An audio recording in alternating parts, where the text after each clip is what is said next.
Hi, everyone. Okay, welcome. Hello. Hey, Hi. how's it going? Hi, Hi, very good. Gene. How is everyone? Hi, Gene. Doing Hi, well, thank you. Gene. Look at the comfy sweater. Yes. No shirt today. Felt cozy. And it is also cold. It's a bit warmer today, actually, in Canada. But yeah, welcome.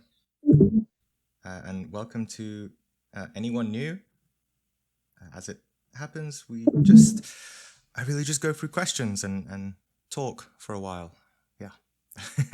And just answering anything, and we'll just go into anything. And you are also free to unmute your mic at any point. It's not like like I'm on the BBC or something. It's just Americans know what the BBC is, right? I Of do. course they I do. do. Yeah. Yes. But yeah, it's I just guess our casual. version of that would be PBS. Oh, okay. Sorry, I've just put a light in my face so you can see me. It should be a bit brighter. Yeah, if you have any questions at all, just feel free to ask them. Does anyone want to begin? Or it doesn't even need to be a Can I? question.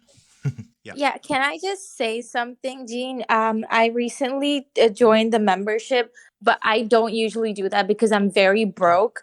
But I literally had to spend money to support this because whatever you're doing, like genuinely from the bottom of my heart, thank you so much for making these videos and for putting out this knowledge to this entire world. Like what you're doing is literally God's work. So thank you. Okay, thank you. Yeah. And in a way, it is God's work. It In literally is. in the least prideful way possible. And you'll see in my latest video I talk about the being, right? And when we start to advance on this path, we start to get higher or superior impulses, you could say, and we have to I think similar to what someone said in the chat, James, that there's so much reverence here, and in a way, that's what reverence is, something we really need to learn if we want to progress, because it needs to be more and more less about me, and more about revering the intelligent divinity that enables us to do that. So, yeah, when you say God's work, it's like, yeah, the higher impulses of the being are pushing us to do something, and yeah. Yes. If you're broke, I'm not strict about people, paying. There's quite a few people here who don't pay, so you can just message me and you can just stay for free. So, Thank you. I really appreciate it. Thank you. okay, no problem. Okay, I'll. Hi, Jean. Oh yeah, hi, Hi, this is Liv. hi, Liv. Hi, how are you? And hello to everyone listening as well. Um, and I'm glad the person who spoke right before me expressed such deep gratitude for what you're doing. I went for a hike earlier today, and on my hike, I couldn't help but to, first of all, appreciate nature as I was out there, but also thinking about the recent video that you just posted on meditation, where I allowed for some of the elements that you introduced in your video to be present with me during my hike, Great. which was phenomenal. And it generated actually a deep sense of gratitude. I mean, it truly deep sense of gratitude that comes from like not just the surface, superficial, like saying thank you, but basically emitting out an appreciation for what is around me, as I know that everything that's around me also appreciates me. So I did have a few questions, based on meditation, because as a hypnosis practitioner, one of the things that is imperative when I have clients, the first thing that's imperative for me to do is first figure out what their emotional state is. And then afterwards, take them into a very relaxation state of being, which requires a lot of application of the senses because we are five sensory beings. I've discovered that through my practice, so everybody is different. And what I try to do is really communicate, listen to my clients and see where they're at and see perhaps what their needs may be. And a lot of the times I'm finding myself having to either introduce things that will allow them to relax. And by that, I mean either introduce a scent such as jasmine that can be very relaxing for them to be able to go deeper into a state of relaxation. Or at times, I find that I will have to play my crystal bowls for some, where the vibration of the crystal, the sound, takes them into relaxed state of being. And my question to you would be this. I know that you mentioned, I think in the video, and this is, and I'm sure it's not very strict, but the elimination of the sensory, like closing the eyes so that you're not distracted, or not, I wouldn't say not listening to guided meditation, but how guided meditation, first of all, influence your state of being, because basically words influence us, they impact us. But more importantly, I think the intonation, which is something that a lot of people leave out. So depending on the guided meditation that is being listened to, what's important also is like the tone of the person's voice, as well as whatever may be playing behind them, like the type of music that they're using, be it binaural beats and so on and so forth. All of these things actually impact the physical body itself, the cells within the body. Yeah. So my question, I guess, to you would be, is it really important to like just clear the mind, or is it more important to accept what is in the present moment? Yeah, I'm glad you like the meditation, and like you said, it, even though there were no teachings about gratefulness, it allows us to open that inner space of the natural elements, or I don't want to say personality, but qualities of the being. And you know, a lot, like there's a lot of videos on YouTube like how to be more grateful and count your blessings. But when we open up the inner space within the being, in the consciousness, gratefulness is something you don't even need to think about. Like, oh, I'm quite grateful. It's so natural, right, to consciousness.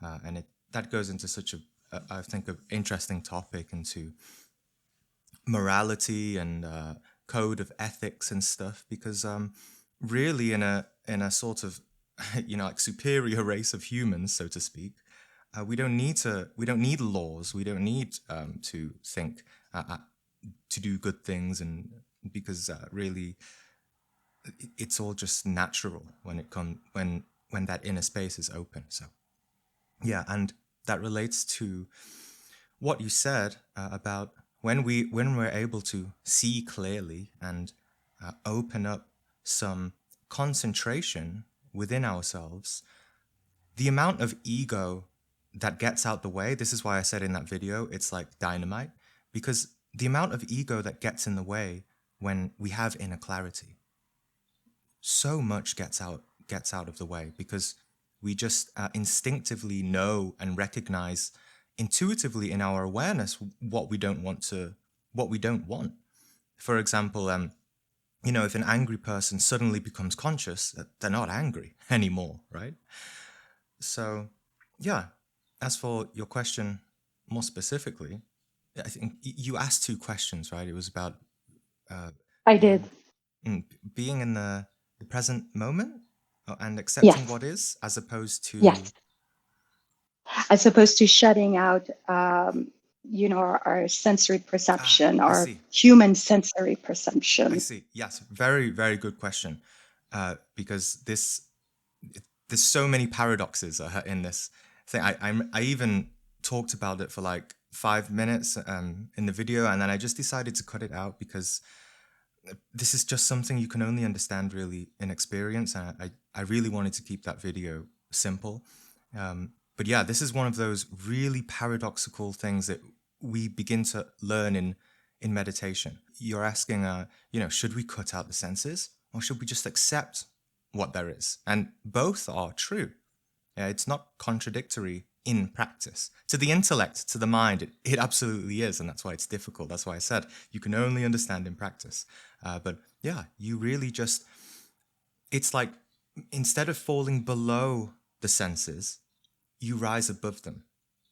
You learn to ride on the surface, or the you learn to surf on the senses, so to speak, instead of being drowned by them. And that's what I mean by we need to learn how to have some detachment from the senses. So through this practice of totally accepting what's here, like you said, totally accepting what is externally in our physical environment, then we completely go beyond the senses. And yeah, it's difficult to explain. Like if I'm in meditation and my partner is making a lot of noise, I see it. It's instant acceptance. It's instant understanding, and it's like my mind is just a still lake. And if there's any noises, like I've had my neighbors are doing a lot of construction recently. If there's any noise whatsoever, even if my cat jumps on me, the lake is still completely serene, and it's instant acceptance, because the physical aspect is there, it's a physical aspect of awareness. And during practice, I'm just not predominantly based there. It's very simple. It's very easy. Physical, to be aware and accept the physical senses. With practice, I'm just saying, it's very easy. And I don't need to give a lot of energy to the physical world, because my energy is primarily based in the spiritual dimension. I'm sort of busy in the spiritual internal interior world. I hope that makes sense. But when it comes to what you're doing, your practice, just remember that video I made is intended for advanced practitioners mostly. Yeah. So what you're doing is like, it's fine what you're doing. Guide people. People need it. When I began, I did a lot of physical things, like in terms of that. But the video is just intended for yogis, right? Like people who are really ready to in solitude to have these experiences in themselves. But totally, of course, there can be a medium, someone who can guide them externally, and that's fine in the beginning. But primarily, that advice is mostly geared towards people who are really intense in these practices, like, and want to achieve astral projection and start to really understand deeper states of consciousness.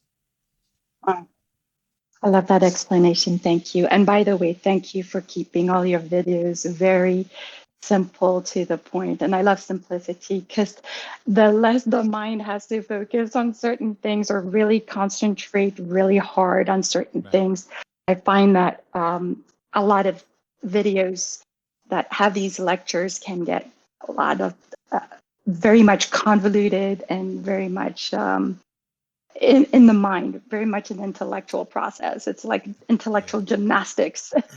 Yeah. So thank you. Yeah. And yeah, like you said, it's everyone's different, and my videos, like that video, isn't going to be good for everyone. But some people just need more intellect, right? So everyone's different, and that's all that we need to do when we're in like practices such as you.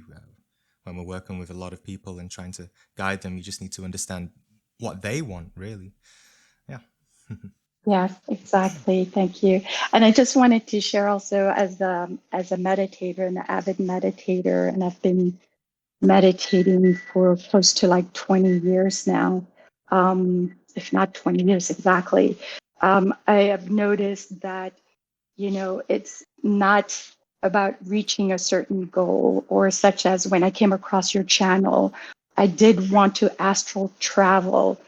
That said, I have not quite had the experiences that I've heard other people have. But that said, I feel like there's an aspect of me that has grown because of my curiosity. I'll put it that way, curiosity to learn a little bit more about astral traveling. And then the other thing is that as a meditator, there are these ebb and flows. While I have been practicing for 20 years, I have to say that recently I was triggered by something that happened that was pretty violent.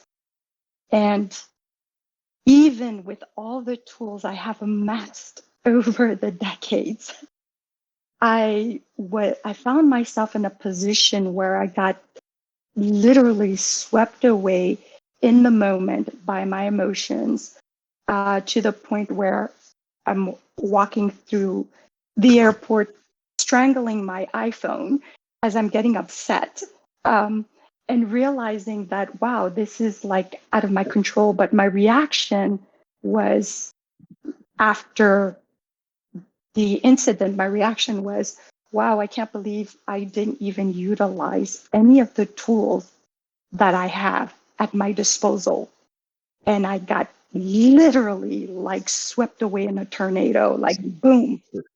And I don't know if that's ever happened. I'm sure it's happened to many people who are listening here, but in those instances, you know, how do you, I want to ask you if you've ever had that kind of situation and perhaps how you've handled it in the moment. Have you noticed that when it's happening, that it's happening, and can you stop yourself, and what is it that you do? Or is it like, Monday night, what is that they call here in the United States? It's like Monday Night Football, where you look back at the play and you can kind of see what went awry and you can fix it for the future and so on and so forth. But how would you handle like a situation where you're in the midst of chaos and all of a sudden you're swept away by whatever is happening? I mean, you asked if I've gone through that. Yeah, like all the time, like right now.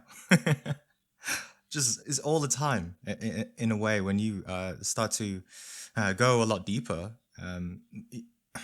Like I said on the today's video, we have to be like watchmen in the time of war, like being on a lighthouse with binoculars and trying to look as far as we can, analyzing all the patterns, just ready to see when the enemy is coming, right? The enemy of the ego, right? I don't like to say enemy because we don't want to make a more internal conflict, but it is like that. Right? So we ourselves are like a peaceful watchman, a peaceful guard on duty, but yeah, those things can come. So when you start to work on more subtle levels, I can tap into that right now in my own psyche. Like I know that I have the ability to go unconsciously to sleep. This is why we sort of, in any way we can, try to identify as some sort of practitioner, a yogi, a Gnostic, a Buddhist, something to help the mind feel strong and feel like it has this, like I said in the video, it has a continuity of purpose and tenacity and firmness in one's practice. And just to never let a moment pass where we aren't, like you said at the beginning, where we aren't in a state of ungratefulness, right? And this relates to Kundalini too, in a way it's said that Kundalini doesn't help us, it doesn't awaken our powers if we're an ungrateful child, right? To our Kundalini, our divine mother. We always have to be grateful. So yeah, just it's all the time. Of course, I have had parts at times where, yeah, I'm like right now, I'm saying I'm going through what you're saying, but actually not really, right? Paradoxically, but yeah, of course, I've had times where I really have gone unconscious, and just you have to analyze, right? This is kind of visualization part of meditation, to retrospect and introspect.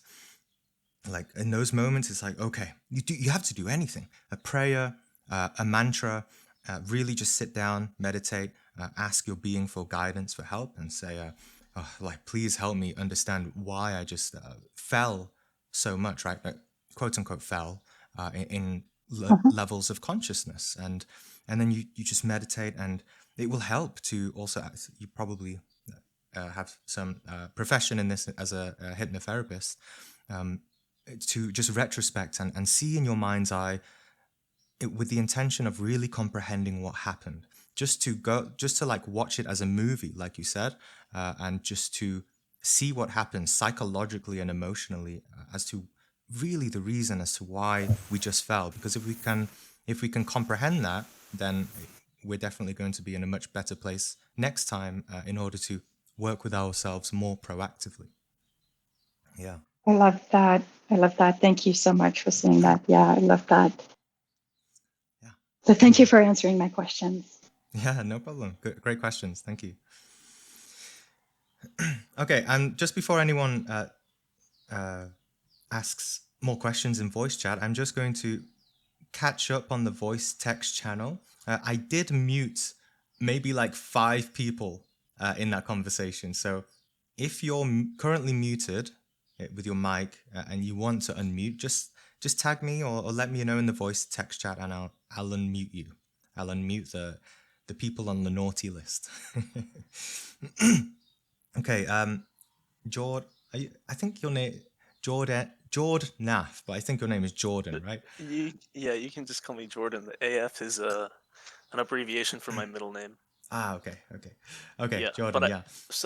So Okay. I Yeah. started third eye meditations when I was about 12 years old, and Okay. I was going through a lot of emotional like turmoil that you could expect from being 12 years old. And then I would go on to I wanted to go into, actually I went to a camp because I'm Jewish, not in faith, but by blood.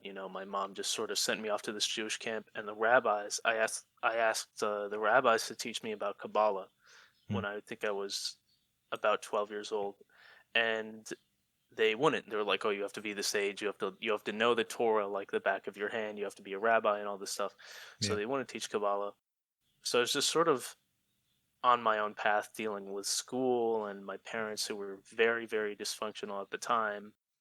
And I had a couple out of body experiences that were sort of unconscious. Like, let me give an example. One time I was sleeping, and then all of a sudden I find myself crawling in the hallway of my house. I was crawling, my body was heavy, and I was trying to crawl to my parents' room and ask them what's going on, or like scream or talk or something, and I couldn't even stand upright. And I only realized that it was an astral experience like years later. It took me like 3 or 4 years to realize, wait, I was actually out of body. That wasn't a dream.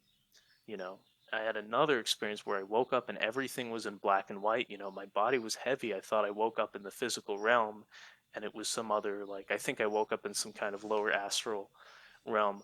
But anyway, to get to the point, I've never had a conscious astral experience where I actually fell asleep and then willed myself out of the body.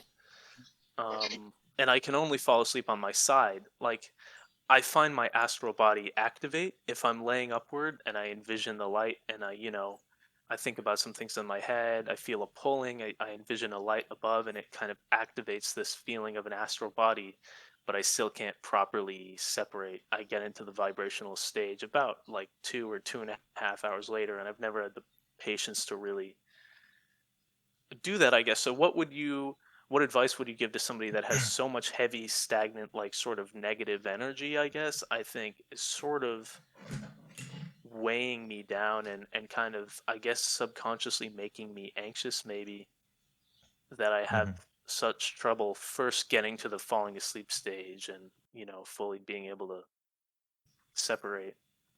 Yeah. Yeah, I find it interesting how our being really teaches us in different ways according to who we are, because really, a person can have the ability of astral projection, but it doesn't mean that they're more advanced on the path. And it's a nice your situation is a nice contrast to Liv, who was just talking. because she said, "Oh, you know, I'm going through." She's obviously going through a lot of experiences and awakening and under self knowledge, but no astral experiences. On the other hand, people can have astral experiences, but not quite understand. So, really, the most organic, natural way is through a practice, right? Through meditation, through, and that doesn't mean it's like a mechanical thing where we meditate and we do one procedure and then this specific method or technique and this is going to make us astral travel. It's just, it really is a mystical awakening, according to, you've probably heard me say a lot, Kundalini awakens according to the merits of the heart. It's a mystical process, not a mechanical one. But yeah, really, all I can advise is meditation, right? I don't know if you watched today's video yet, but I explained the real essence, the key into understanding how astral projection occurs naturally as a natural byproduct of practices, of this cultivated awareness of detachment from physical reality and the physical senses of sleepiness, of drowsiness, of laziness, of just absolutely everything. And with that practice, you can begin to have more experiences. So I don't know if you've watched that, but definitely check that video out. It should make a lot more sense. You know, you're saying you're having negative like emotions, or your question said, you know, how do I overcome overwhelming impatience? Well, that's meditation, right? Impatience is your fuel, really. We have to start seeing really everything that we all have in terms of ego, negative energy, uh, laziness, lust, all of it, we have to start seeing it as fuel for meditation, in the sense that if a person is just feeling absolutely perfect and they have no inner conflict, no spiritual yearning to just be a little bit better than they actually are, they're going to go in meditation and, well, they may have an okay experience, but there's not enough fire, right? Suffering is like a fuel. It's a fire. It's something we work with. So you say, so for example, you said, I have overwhelming impatience in my body. Like maybe if you meditate, but you said when you fall asleep, well, that's fuel for meditation, in the sense that concentrate your awareness on it with total detachment and total non-identification. This is like getting a very powerful torch that is really bright. I don't know if you've seen them on like social media. There's these amazing torches where Oh you yeah, can yeah. yeah, I've and seen they can those. even burn things, and that's what concentration is. You know, it's just turning a light on, and whatever perceived negative things that are there will just dissolve the longer you keep your torch on. But So, yeah, so you're saying sort of focus on that focus. physical feeling of sinking, because it's almost like my physical body is pulling me back in, and my astral body is like desperately trying to like I literally feel my astral body lifting and raising a little bit, and each time that happens, I feel my physical body like pulling harder, and I get this Right. urge to like move and just try to go to sleep, and I do. you know. Yeah, I do think. Yeah, this is such a, maybe one of the most common questions about astral travel. It's unhealthy to go to sleep with a stressed out mind. We have Yeah. to just totally relax and really comprehend that for astral travel to occur, the physical body has to go to sleep.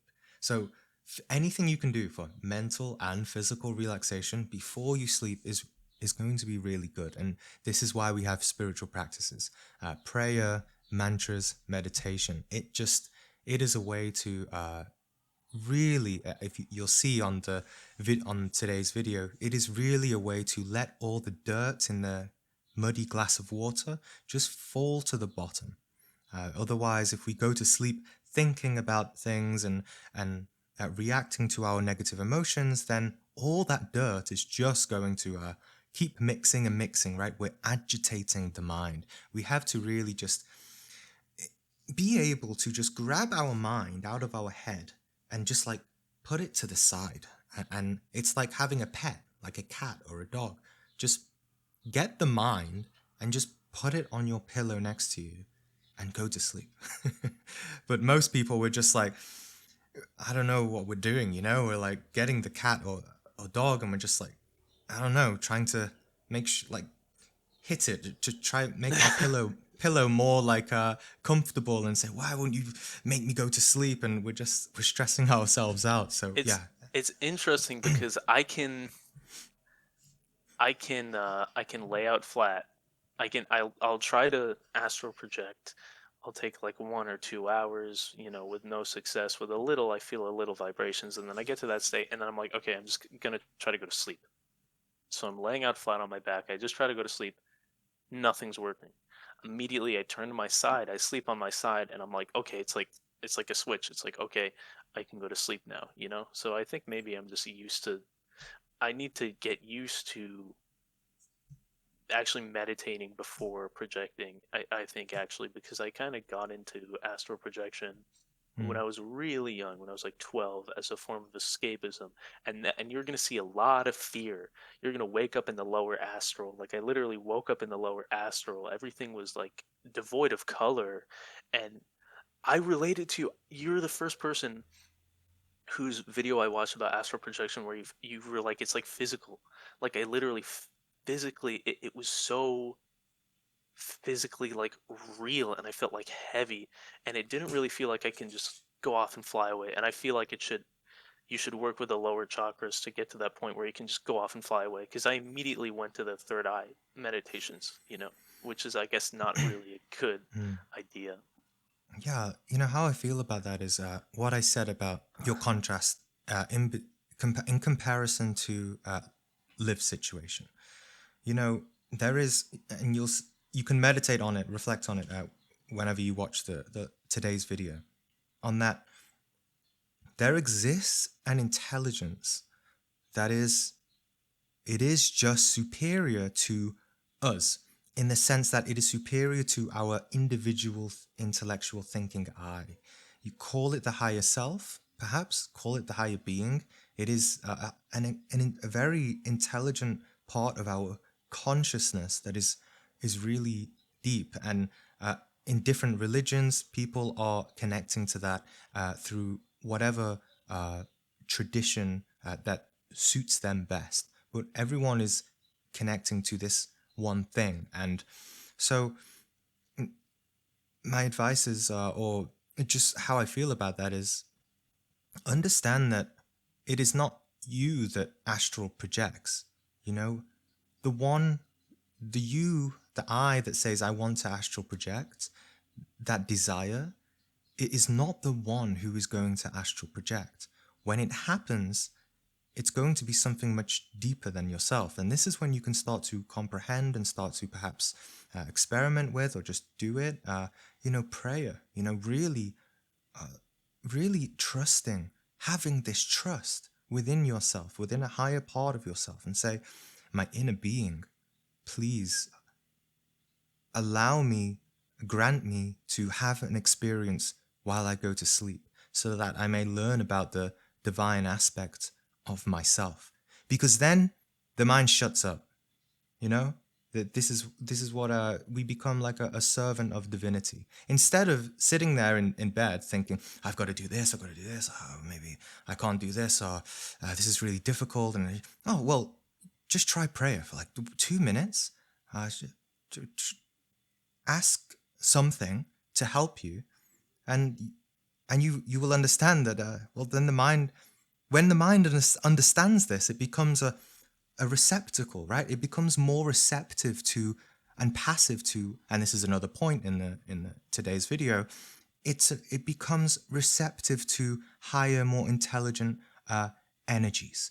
And this connection that we have, because this is why Jesus says, right, Father, why have you forsaken me? Because he knows there is this immense power beyond him. And so it's said, as all of us here, including me, we're just like little children, right? In the name of the Father and the Son, right? We are, or daughters, right? We are just children. And this is how we have to understand our relationship with divinity. We have to feel like children if we want to learn from our parents, right? Our divine father, divine mother. We have to understand this. So, and this again, this relates to your situation and Liv's situation in the sense that Liv, for example, divinity just wants us to awaken. And I had a more, my situation was more similar to you in the sense that when I was younger, divinity allowed me to see the divine reality beyond this physical existence. And look where it's, led me today. I'm still crazy about spirituality and walking on this path and having a something to walk towards. For other people, like Liv, for example, it could have come through, I don't know, some great life challenge, like a divorce or something, or just emotional stress or something, It doesn't matter what it is, whether it's in the spiritual world of astral projection or whether it's in the physical world. Divinity just wants us to awaken, and this is something we have to understand. Like, you've had these experiences, look where it's led you. Now you're interested in spirituality. You're capable of higher, more rational, more refined, reflective information that the rest of humanity is not able to really reflect on deeply in a more profound way without the idiocies of skepticism. So, and the challenges of skepticism. I don't want to say idiocies, but you know what I mean. So, yeah, just try to reflect on that a little bit, that there is a divine aspect here, a divine sort of plan for your life. And when you start to tap into that, when you start to understand that, there really is something else going on, then you can start to just have a sense of the kind of ebb and flow of your own spiritual energy, and you can start to sense when you will have experiences. A lot of the time for myself,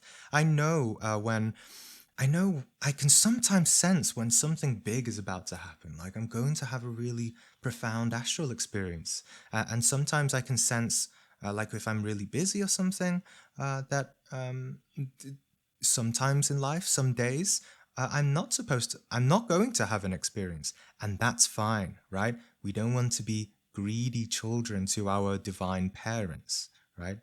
I- I- I'm look at a child who always asks for more treats, and then if it cries and doesn't get treats, then we don't get the treats. So there is this, and remember that when I'm talking about these divine intelligences, the divine mother, the divine father, these are the aspects of our own being, things that we can tap into. It's not just like, oh, it's a separate power. No, it's something that we can, through meditation, reflection, contemplation in life, we can start to understand those energies. Yeah. I just had a very strong deja vu. I swear to God, I was in this Discord call before and I had that same conversation with you. It's really weird. But yeah, Yeah. I appreciate your video on prayer because a lot of people in the West, and I fell into this too, they have so much guilt, they have so much personal shame that when they approach prayer, it's like they have trouble connect. I would be praying, and then in the back of my mind, I'd be like, "This is silly," because I don't have any connection. I wouldn't really feel the connection, and it would just be kind of like I'm asking nobody for something. Like Mm. I'm praying to nothing, you know. Right. And people in the Sort of West, this skepticism. Yeah. yeah, they in the back of their head, and it can be subtle, but if you have a lot of guilt and shame, that's why I think your videos on ego death are so important. So yeah, I guess I can just try more meditation because I've been kind of trying to go to way farther. I wanted to go all the way towards the end of astral projection when it's such a tremendous um milestone rather than taking the steps Yeah. necessary, I guess, to release that lower energy that's making me feel so heavy and I guess scared, and guilt and shame is really huge fears just in my family. Yeah. Yeah. And again, when prayer starts to advance in your own practice, and you have feelings like, okay, I need to do more prayer, or I need to do more meditation, or, what are these new challenges now? I mean, it can help, just to do prayer. Just try it and see, because you can say, okay, whatever it is you want to pray to, your inner being, mother, father, anything, just say, a master, you can say, show me, like, please teach me really what is prayer, like, what is the most, like, what is the power in it, or please teach me how to meditate, please be with me in this meditation, and guide me. You'll see there are, just like how we can be in the astral, in these internal worlds, and call upon masters for guidance, just in the same way we can still do that. We shouldn't forget that we can still do that here and now in the physical world, and we will receive guidance as long as we are receptive towards new energies. So, yeah. You asked about how old I was when I first had my first astral projection experience. Well, 18. That's when I first consciously remembered. But then, like a few years ago, I shared in one of the videos in the channel about how a guide in the astral led me to an experience of recalling that I was sort of a master astral projector as like a 3-year-old child. But then again, every child is a master at astral projection. So it's a very strange.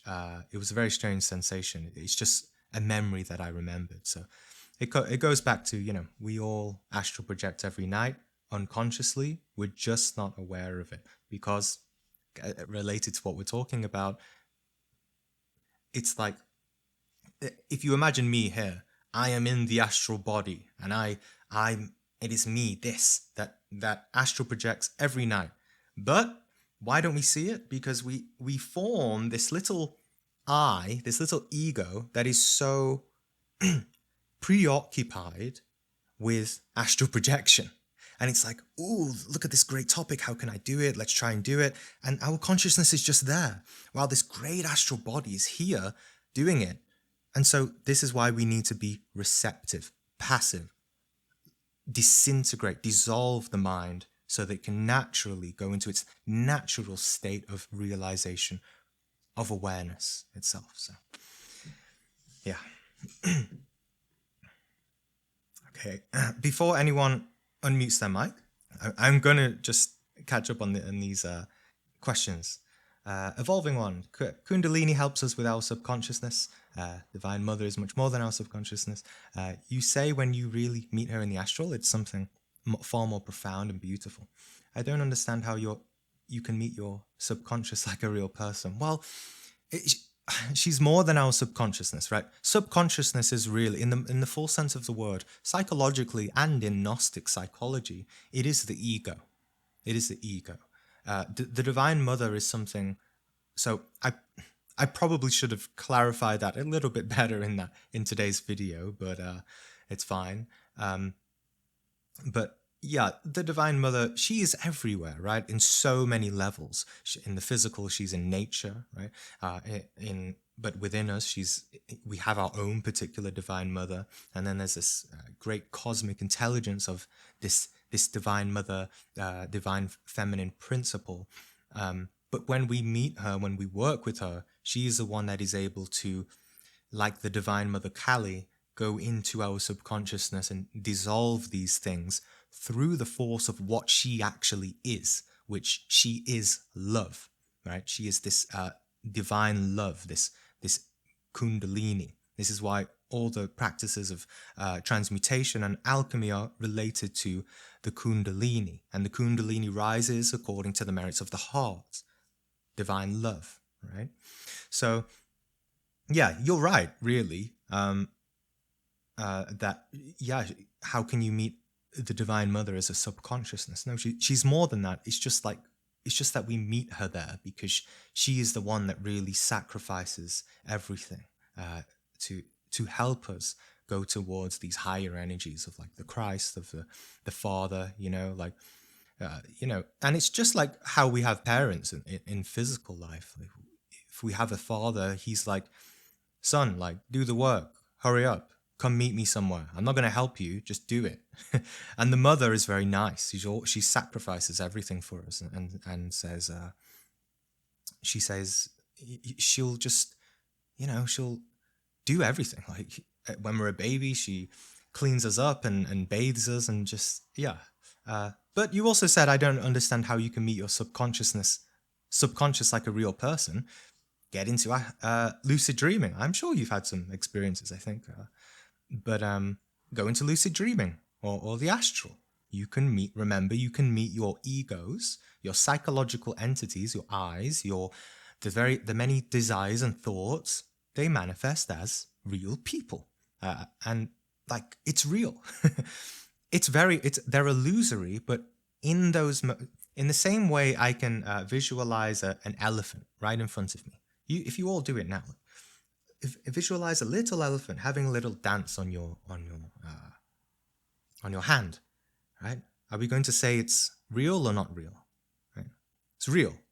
It's real in the hyperspace of consciousness, in non-physical reality. If we see it, we feel it is real, we love it, we give energy to it, it's a real thing. In the same way, ego is also real. Until we dissolve the trapped energy there, the unconscious energy, and let it then escape, and we let it dissolve, just in the same way you start daydreaming and you just snap out of it. So yeah, I've seen, like, for example, in the astral, I remember seeing an ego of gluttony, and it was a huge, like, maybe 30, 40 or 40 foot tall baby saying, I'm hungry, I want food. And it was running everywhere, and I had to take cover because I didn't want to get stomped by this big baby. So this is just one example of how you can meet your subconsciousness like a real person. Hi, Jean. I have a question about balance and rest. So when is rest helpful and useful, and when is it the ego of laziness? Good question. I think I have the misconception about the past because of the idea of super effort really overwhelms me. Okay, yeah. Like, I can see how that can be overwhelming. I addressed that in today's video, talking about Gnostic stress, this stress of urgency. I've got to do this, I've got to do everything, and this is really scary, a Herculubus is coming, and things like that. So, yeah. It overwhelms me because of certain egos. I feel unconsciously compelled to work with intensity all the time. And it's starting to really physically exhaust me. So I'm wondering if you could better help me understand how to approach the path with super effort, but without exhausting ourselves. Do we have to be studying and immersed in the teachings at all waking hours? No. How do we begin to love the work, right? Definitely, it's a great question, and it's so, I wish I could be like a better person to answer this for you, because in all honesty, when I started this path, I was stressed out, just like you. I was in university, and people know what university life is like, right? And I started going to these Gnostic teachings and for once a week, and it's like I was going into the kingdom of God for like 2 hours in this Gnostic group, and then I'd go back to the hell, Satan's lair in my university house with my housemates, and it was so difficult, to be honest. But it does get sweeter. It is very bitter in the beginning to start to see truth, but the more we can relax, I think in the beginning, try to not focus too much on these super efforts all the time, like you said. Try to focus on relaxation as much as possible. Meditation is going to help tenfold with this. Really, if you've not seen today's video, try to meditate, reflect on it, pause at moments to really try and understand, maybe take notes, just to really understand these principles and teachings of meditation, because this will allow you to open up an inner space within yourself to perceive these egos that are to do. It's like you will just see it, like these egos within you that just oh, I want to do the work, right, and do all of this. And there's a difference between actually doing the work here and now in this moment, because really doing what it means to do super efforts here and now is actually, like I said in today's video, an effortless thing to do. But once we start thinking about doing it and thinking we have to do it in order to achieve something, it becomes this mind-based goal. And it becomes very stressful because then we start reflecting on whether this is going to be, whether we're doing it right, or we think about the end results, or we have high expectations. We need more of this inner death, this psychological death, to really transcend this sense of urgency and things like this, but also to just literally be more practical here and now. So this is the reason why I don't just recommend the Gnostic teachings. This is the reason why I often recommend things like Eckhart Tolle's book, The Power of Now, because it's such a great book. Like that's the key. Be in your being. Don't be a Gnostic ego. Don't be a Buddhist ego, right? In practice. You can have them as psychological identities when you're, I don't know, filling in your Discord profile or something, but in practicality, in real life, in just let yourself be as natural as possible. And yeah, I recommend perhaps seeing today's video, and I also explained there how it helps you to identify just where you're at and not try to be something that you're not, like trying to be like a Superman or Superwoman all the time, and just you start to gain self-knowledge about yourself, and really start to enjoy the work, because you really start to feel the liberation from the tensions in the mind and the body and the heart and the emotions, and it feels good. It feels really gratifying in a superior sense when we really start to progress with meditation, more awareness, more presence here and now in our being. It's a really nice thing. So feel free to ask more questions. Real quick too. I just Yeah, wanted to add from the same master, as Samael, who talks about those super efforts. He also says, and I think that's really good advice, a person who chases 10 hares catches none. So it's really good to focus on one thing at a time. And I think presence, the being in just that can be, like you were saying, Gene, like just focusing on that one thing. Sure, there's all that other stuff, right? There's mantras and there's Herculubus. We could study Herculubus. We could study Atlantis. There's so many things.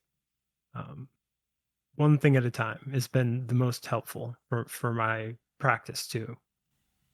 Yeah, thanks for reminding everyone. Yeah, no, for me too. Like some of you can see that in physical life, I'm quite busy, like moving countries, and I used to do this while being a teacher in Korea, and doing these YouTube videos and books, and no, like doing one thing at a time in life. And this does relate to what I didn't say it, but it does relate to the tip in today's video about being a more contemplative person in life.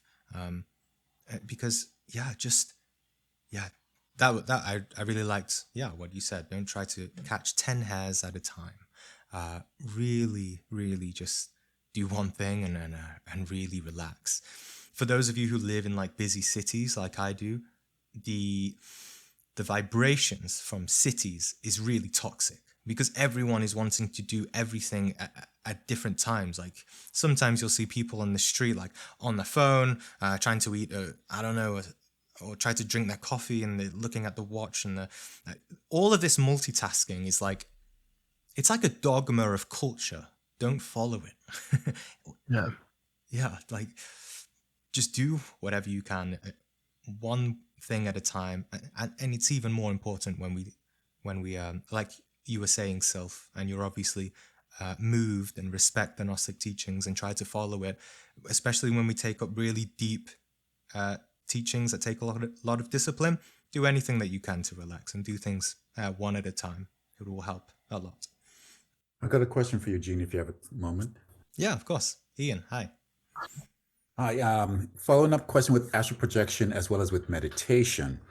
I reviewed your video, and on past videos that I've read on and reviewed on meditations, they talk about for beginners to try and like focus on a candle, focus on something to try and train your mind to quiet down. But then there are other saying that you should be just aware of everything around you. Don't focus, because then you're just tunneling your consciousness to just one point where you should be having your consciousness fully aware of everything around you. So where should a beginner be in this process? Yeah, and this is something I was going to say just like 60 seconds ago about, yes, in the beginning, we cannot grab 10 hairs at the same time. But with practice and with no stress, and just as we advance naturally, sometimes we are able to catch 10 things at the same time, but not by trying to catch them, just by being in the space of inner being and having deeper realizations. We are able to become more capable but not in an intellectual sense. So that kind of relates to my answer to your question, which is in the beginning, I would like to say that just go straight into being aware of all things at the same time. But I can't say that in my experience it wasn't like that. That this relates to what Liv said as well. If you're still here, yeah, she is. About you said you need the eyes closed because she's working with clients and things like that. And well, no, it's not. You don't always need to have your eyes closed in the beginning. It's fine. It's a really helpful tool when we're beginning is that you may notice that when you close your eyes, there's so much mind stuff that appears, so much ego. So sometimes it's also helpful to just, and this is a Buddhist technique. You'll see in some Buddhist monks that, sometimes when they meditate, they've actually just got their eyes you can see it on some pictures of Buddhas or statues of Buddhas. You'll see their eyes are just a little bit open because it just helps them to stay grounded here and now in reality and not in delusions of past and future thoughts and anxieties and things like that. So yeah, in the beginning, I would say it's totally fine to like focus on a candle flame. I used to do that as well. That's really helpful to have something physical. So yeah, as I said before, the video I made today, it's just talking about the highest principles that we can hopefully start to move towards. So it's just good to have in mind, even as a beginner. But it is totally fine if you want to practice with such as candle flame meditations. It's really good as well. It's absolutely fine. Yeah. And two others with meeting yourself, meeting your egos in the astral. And Yeah. for you try to avoid being stomped. Do you ever have a confrontation with them? And if so, how do you deal with that? Yeah, I've had. They've not all ended well. Like I remember, I think one time there was an ego of pride, and it was really strong, and I tried to fight it, and we had like a fist fight and everything. But yeah, that's not the most efficient way to deal with ego, right? As we know, just like in the physical, if we want to transcend them, we have to comprehend them. So it is really about developing this sense of contemplation and psychological comprehension, deep comprehension as to what are the causes of this thing, what does it feel like in its energy, and why does it exist, and just be genuinely curious and really try to understand what it is. And then through this, as we said at the beginning of this conversation, to do with this feeling of this divine love and of this passive receptive feminine principle, or the divine mother, as it's called in Gnostic teachings, we can start to use even prayer to say, what after we've really comprehended it, just to say, please dissolve this psychological pattern that is keeping me unconscious, because we don't want to be in the mind too much, thinking, okay, I'm going to kill this, I'm going to kill this all the time. We have to allow something deeper in our heart to really understand that this is something we really just, this is a movement, this is something that we don't want to materialize in our inner or outer reality anymore. So yeah, I hope that helps. Yes. And last question. Now, I mean, I've been meditating for 6 months, 7 months, and that's not a problem.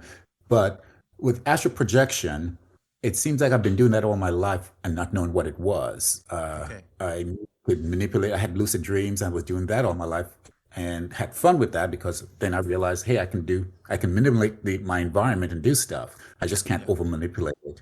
But with astral projection, I mean, I knew when I'm going into it. It doesn't necessarily be when I'm sleeping at night. It could be sometimes I'm watching the news and I was tired and I just felt the vibrations throughout my whole body, didn't know what was happening. And then I'm in this whole different world and the colors are just so much more vivid, so real. But now that I'm reading a lot of the stuff and now realizing what it is, it's like, okay, the last time I tried, I haven't astral projected in about 2 months. The last time I tried, or the next time I knew when it was coming around and I could feel the vibrations throughout my body, and I'm like, okay, this is astral projection. And then it just dissipated. I never was able to descend like I normally would feel myself either descend or ascend. I never got to that part anymore. And every time I've tried, I just never seem to transition back into the astral world. I'm like, now that I know what it is, why is it not happening? Yeah. Well, just to, in case you're, not aware or not heard me say it, astral projection doesn't always have to be preceded by actually perceiving yourself coming out of your body and having these vibrations. So as you advance and start to learn about self-knowledge and ego and things like that, you can start to reflect on how dreams do take place in the astral world as well. So it's a very interesting topic. I don't know if you've seen my video on the map of the astral plane, the difference between... No, not yet, but I will.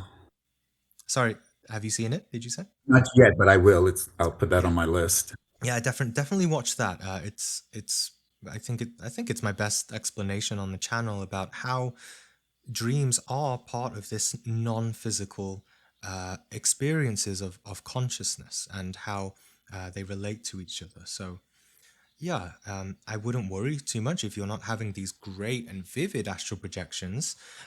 Dreams are just as important for our spiritual progression, because for many of us, including me, when we first have astral projections, it's like, wow, there is this other world. Great, I understand now that I am more than my physical body. But then divinity, this higher intelligence, consciousness, says, okay, but you can't always be in that great thing.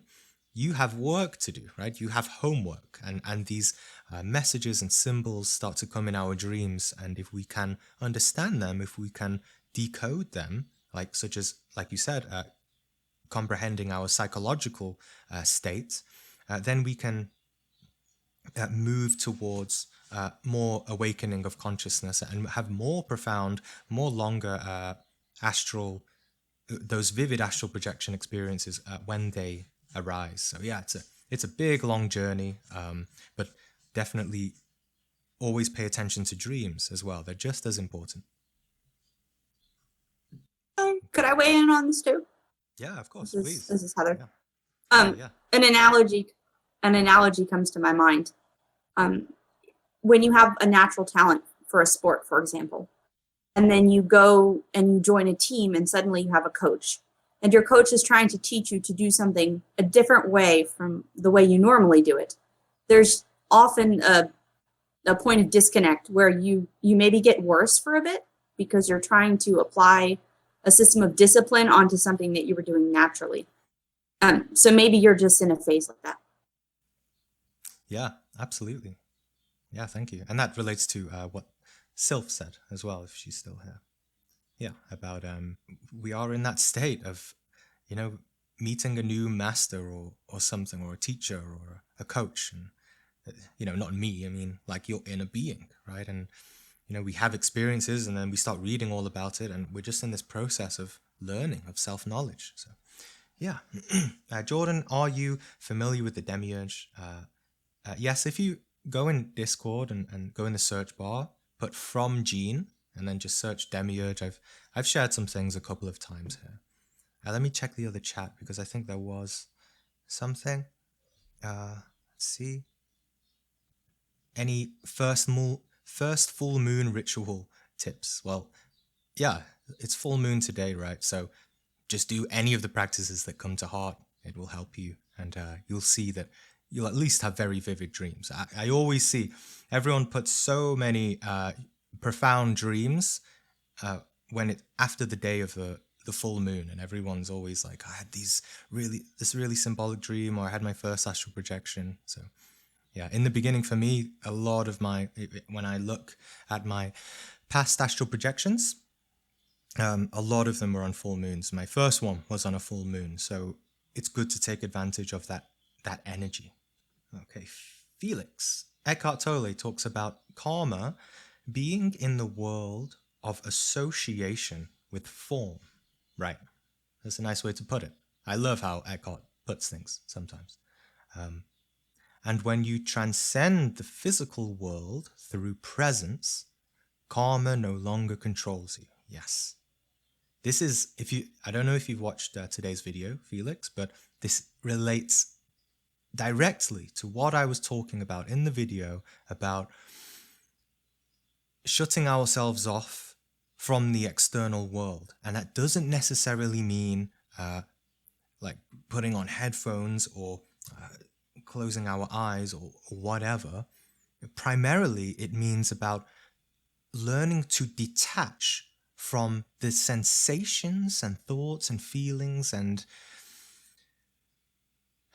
affections to do with our physical waking life, right? What is our physical waking life? What is existence, right? It is form. It is things. It is forms in the external world, and shapes and objects and things that we identify with. So this relates to the practice of the Hermetic seal. Do not identify with anything in life. Life is just art. It's just noise. It's just form. Don't identify with it. And then also the superior aspect, if you want to liberate yourself, do not identify with the reactions, the thoughts, the opinions, the feelings, the attachments to do with the external world. Don't identify internally with the external world.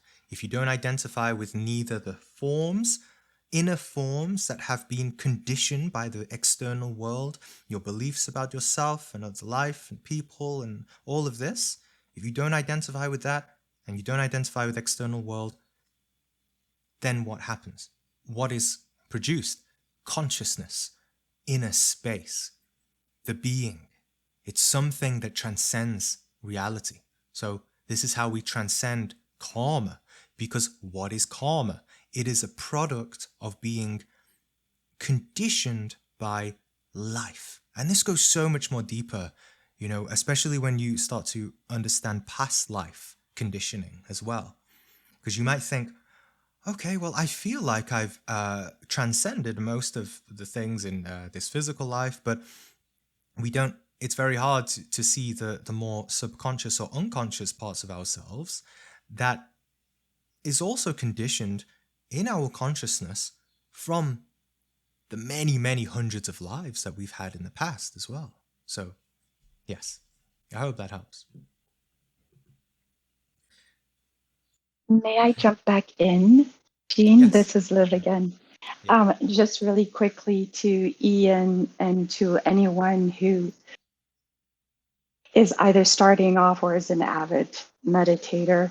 One of the things that I've come to realize for myself, and then also watching through some of my clients, is that if you find a practice that you gravitate towards, that in essence you feel a connection to, either physically or it's just aesthetically pleasing like a candle, then you should absolutely start off with that, because the inner being is actually probably telling you, okay, this would actually Yes. complement you and complement your practice, so to speak. Yeah, great. You mentioned the Buddha as having when they meditate, some of the monks, they lower their eyes. So it's called like a soft gaze.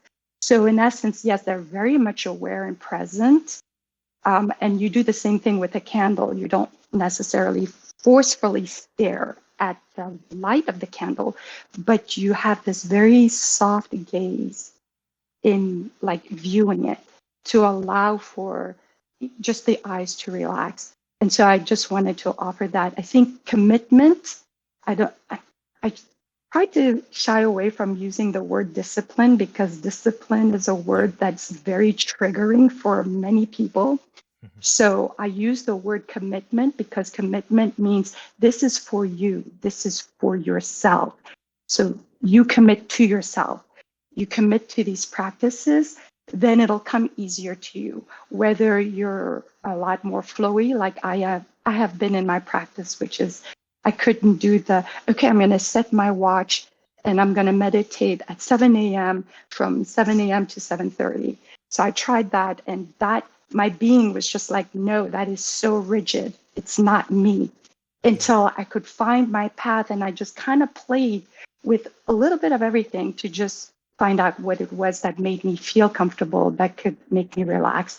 And I've had some mystical experiences, and which brings me to the point of you mentioning, I think it was to Jordan, about a catalyst that probably propelled me into my awakening, into following spirituality. And you were absolutely spot on. I wasn't surprised when you mentioned my divorce, because that was actually 22 years ago, and it was epic. But prior to that, as a child, I did have a lot of mystical experiences that I was told not to speak about. Because first of all, I was born in Central Africa, in the Congo. There were a lot of things, like in my father's village, that I witnessed that would seem here in the West as supernatural, but very much normal over there. There were beings that I came in contact with that I was told not to speak of openly, because people just would not understand.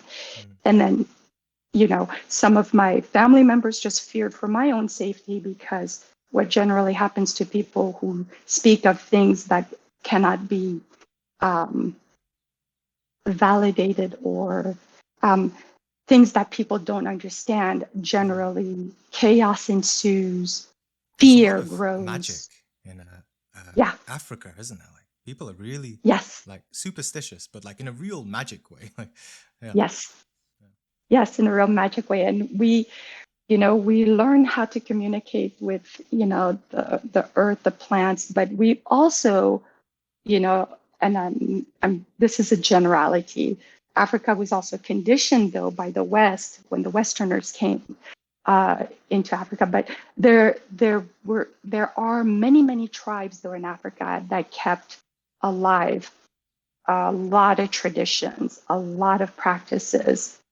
And I would have to say, even meditative practices that don't look like anything that is practiced in the West or the East. So I wanted to share that with you. Yeah, my journey, I felt like I hit the ground running when I was born, encountered a lot of struggles, a lot of trauma, and then rose to the occasion to understanding those traumas, even after internalizing them. So my process was to internalize the trauma so I could understand them better versus glossing over them. So it's internalization of them and then, just working through them. So yes, and as I stated earlier, when I came across your channel, I was just gravitating towards astral projection, and I was trying to force it until I realized there is nothing to force. If it's meant to happen, it will happen. So to just simply relax and be curious about it, but never to push it. And in my practice, it wasn't so much that I was grabbing 10 hairs versus one. It was once I saw something like astral projection, I was like, oh, I've got to do this. I've got to, see if I can do it.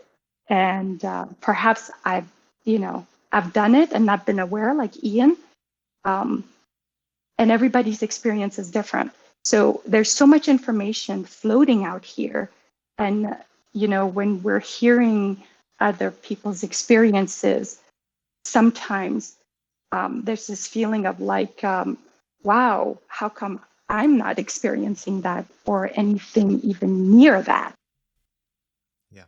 And we're just on this beautiful journey. I feel that I don't see a destination. I just feel like it's just a continuous journey. Absolutely. Absolutely. Yeah. And yeah, thank you. Thank you for sharing that, Liv. And and thank you for the reminder as well. It's always important. Sometimes I don't say things because I feel like I've repeated it too much, but we can't repeat it enough. That follow your being. If your being is telling you to do a specific thing because you feel it will help you, then that is your conscience, your spiritual conscience talking to you. It is your being telling you, okay, if it's telling you to do a candle gazing eye meditation, do it. See how you feel, and then it will tell you to do something else after. The most important thing, the most crucial thing, is that you acted on your higher impulses. That's the main thing. It doesn't matter actually what we do. I said this in today's video as well about so many people ask how to meditate. People don't ask how to continue meditation, right? And that is the latter is so much more valuable. It's so much more valuable because if you can learn to act on your being and do what it says, you form a much stronger bond and connection with yourself on your particular path. Not about following a master, not about following some strange YouTuber online with a beard who's just talking about Gnostic teachings and stuff. It's you. It's your path. The path is about you. It's about no one else. Yes, we have to serve others and everything, but you will develop in your consciousness in the sense that your being will become more and more in your life slowly until it's like it just permeates every part of your life until eventually your life becomes very sweet as well. Like we said, there are some esoteric or occult groups where in rituals of initiation they're given first a bitter drink while they've got the blindfold on. They drink the bitter drink, and the priest or someone will tell them, like, this is the bitter drink of life, the bitter medicine that is going to heal you towards this journey of having a deep connection with your being. And then afterwards they give a sweet drink of like honey or something and say, this is the sweetness of the being. This is the intelligence that's going to be a source of joy and happiness in your life, no matter what kind of ordeals or trials or doubts or skepticisms that you're going through. So, yes, everything gets Beautiful. sweeter. Yes, thank you. Yeah. All right, I'll do Omni's message, and then if anyone wants to ask in voice chat. So, question for Jean. Are you still here, Omni? I know these sessions are long, so I always check if people are here. Question for Jean. I'm not good at speaking, so I type in my question. That's fine. I asked a question about my dreams recently, and you mentioned that they indicate me running away from problems with ego or external situations in my life. Yeah, just remember, just always take my interpretations with a pinch of salt. Just remember that you have to, as we've been looking, follow your own being, try to get in touch with your own intuition as to whether I'm correct or not. I don't know, But as you said, this really resonated with me, and I started to take a deeper look over the past few days and observe. What I came to realize is the fear is there in almost everything I do, right? The ego it just has like an undercurrent of fear, right? In any kind of ego we have, it's just like fear. And it sounds kind of corny when we try and teach it, like just move towards love and you don't need fear in life. But it's true, fear is such an undercurrent of ego. It can be something as small as placing a grocery order or going to a new restaurant or place, right? And the fear goes on to exist in bigger situations like my work. Okay. Tasks that I wasn't able to tackle. Okay. Slowly this fear spills into astral travel practice. Okay. I wouldn't overthink it. As I said, it's just ego is full of fear. Anytime we put ego in anything, it will always give us thoughts and impressions and emotions to do with fear in some way. So in all of these situations, I imagine the worst case scenarios. Yeah. Okay. Well, you don't, right? The I of your being, your essence, doesn't imagine them. It's just that you as an essence, as an awareness, are receiving images you are receiving imaginations, impressions of scenarios that the ego is feeding you, right? Try to, this is a nice thing in Gnostic psychology that we can try to integrate and try to recognize whenever we have ego. Try to not just, this is what the Hermetic seal is all about. Don't identify with it. Yeah, never say you can say it. It's just with knowledge. Just feel that it's not. Just reflect on this sense of whenever we say, and be very careful whenever we say, I am, having such and such an ego. Just try to feel that it's not you. It isn't you. Don't identify with it. Just say, it's better to say, I am receiving these impressions, right? Receiving these thoughts and images, right? As taught in the chakra series, we all have our chakra of clairvoyance. We can see images and impressions, but it's unconscious. It does not perceive reality. It perceives from the lower chakras where the ego resides, and the ego feeds us, it sends us to the third eye images and impressions and keeps us unconscious. So this is the reason as to why, sometimes in videos we have this Gnostic attitude of being a warrior and being a, doing having discipline and start to start the war of jihad, so to speak. Not this jihad of terrorists, but it's actually a sacred word, right, in Islam, of becoming a warrior of God and recognizing what is really the enemy, the true enemy. But of course, as Liv said, it's always good. It's good for reminder for me as well that don't take on that Gnostic stress too much with these terminologies of discipline and fighting all the time. Anyway, I guess my question is, do you have any tips as to where I can start or what I can do in order to overcome my fears, or at least understand what I can? Okay, it sounds like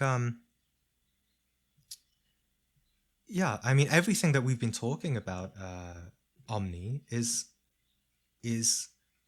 going to help you. The meditation, self-observation, and really having a firm practice, this commitment, like Liv said, right? This commitment in ourselves to say, I'm going to actually do this because my being is telling me to do it, right? of just being very patient and developing a consistent practice. So I don't know if you watched my video today, Omni. I recommend it, and I hope it helps. Today's video on the 10 rules for meditation. Okay, let me know if you have more questions.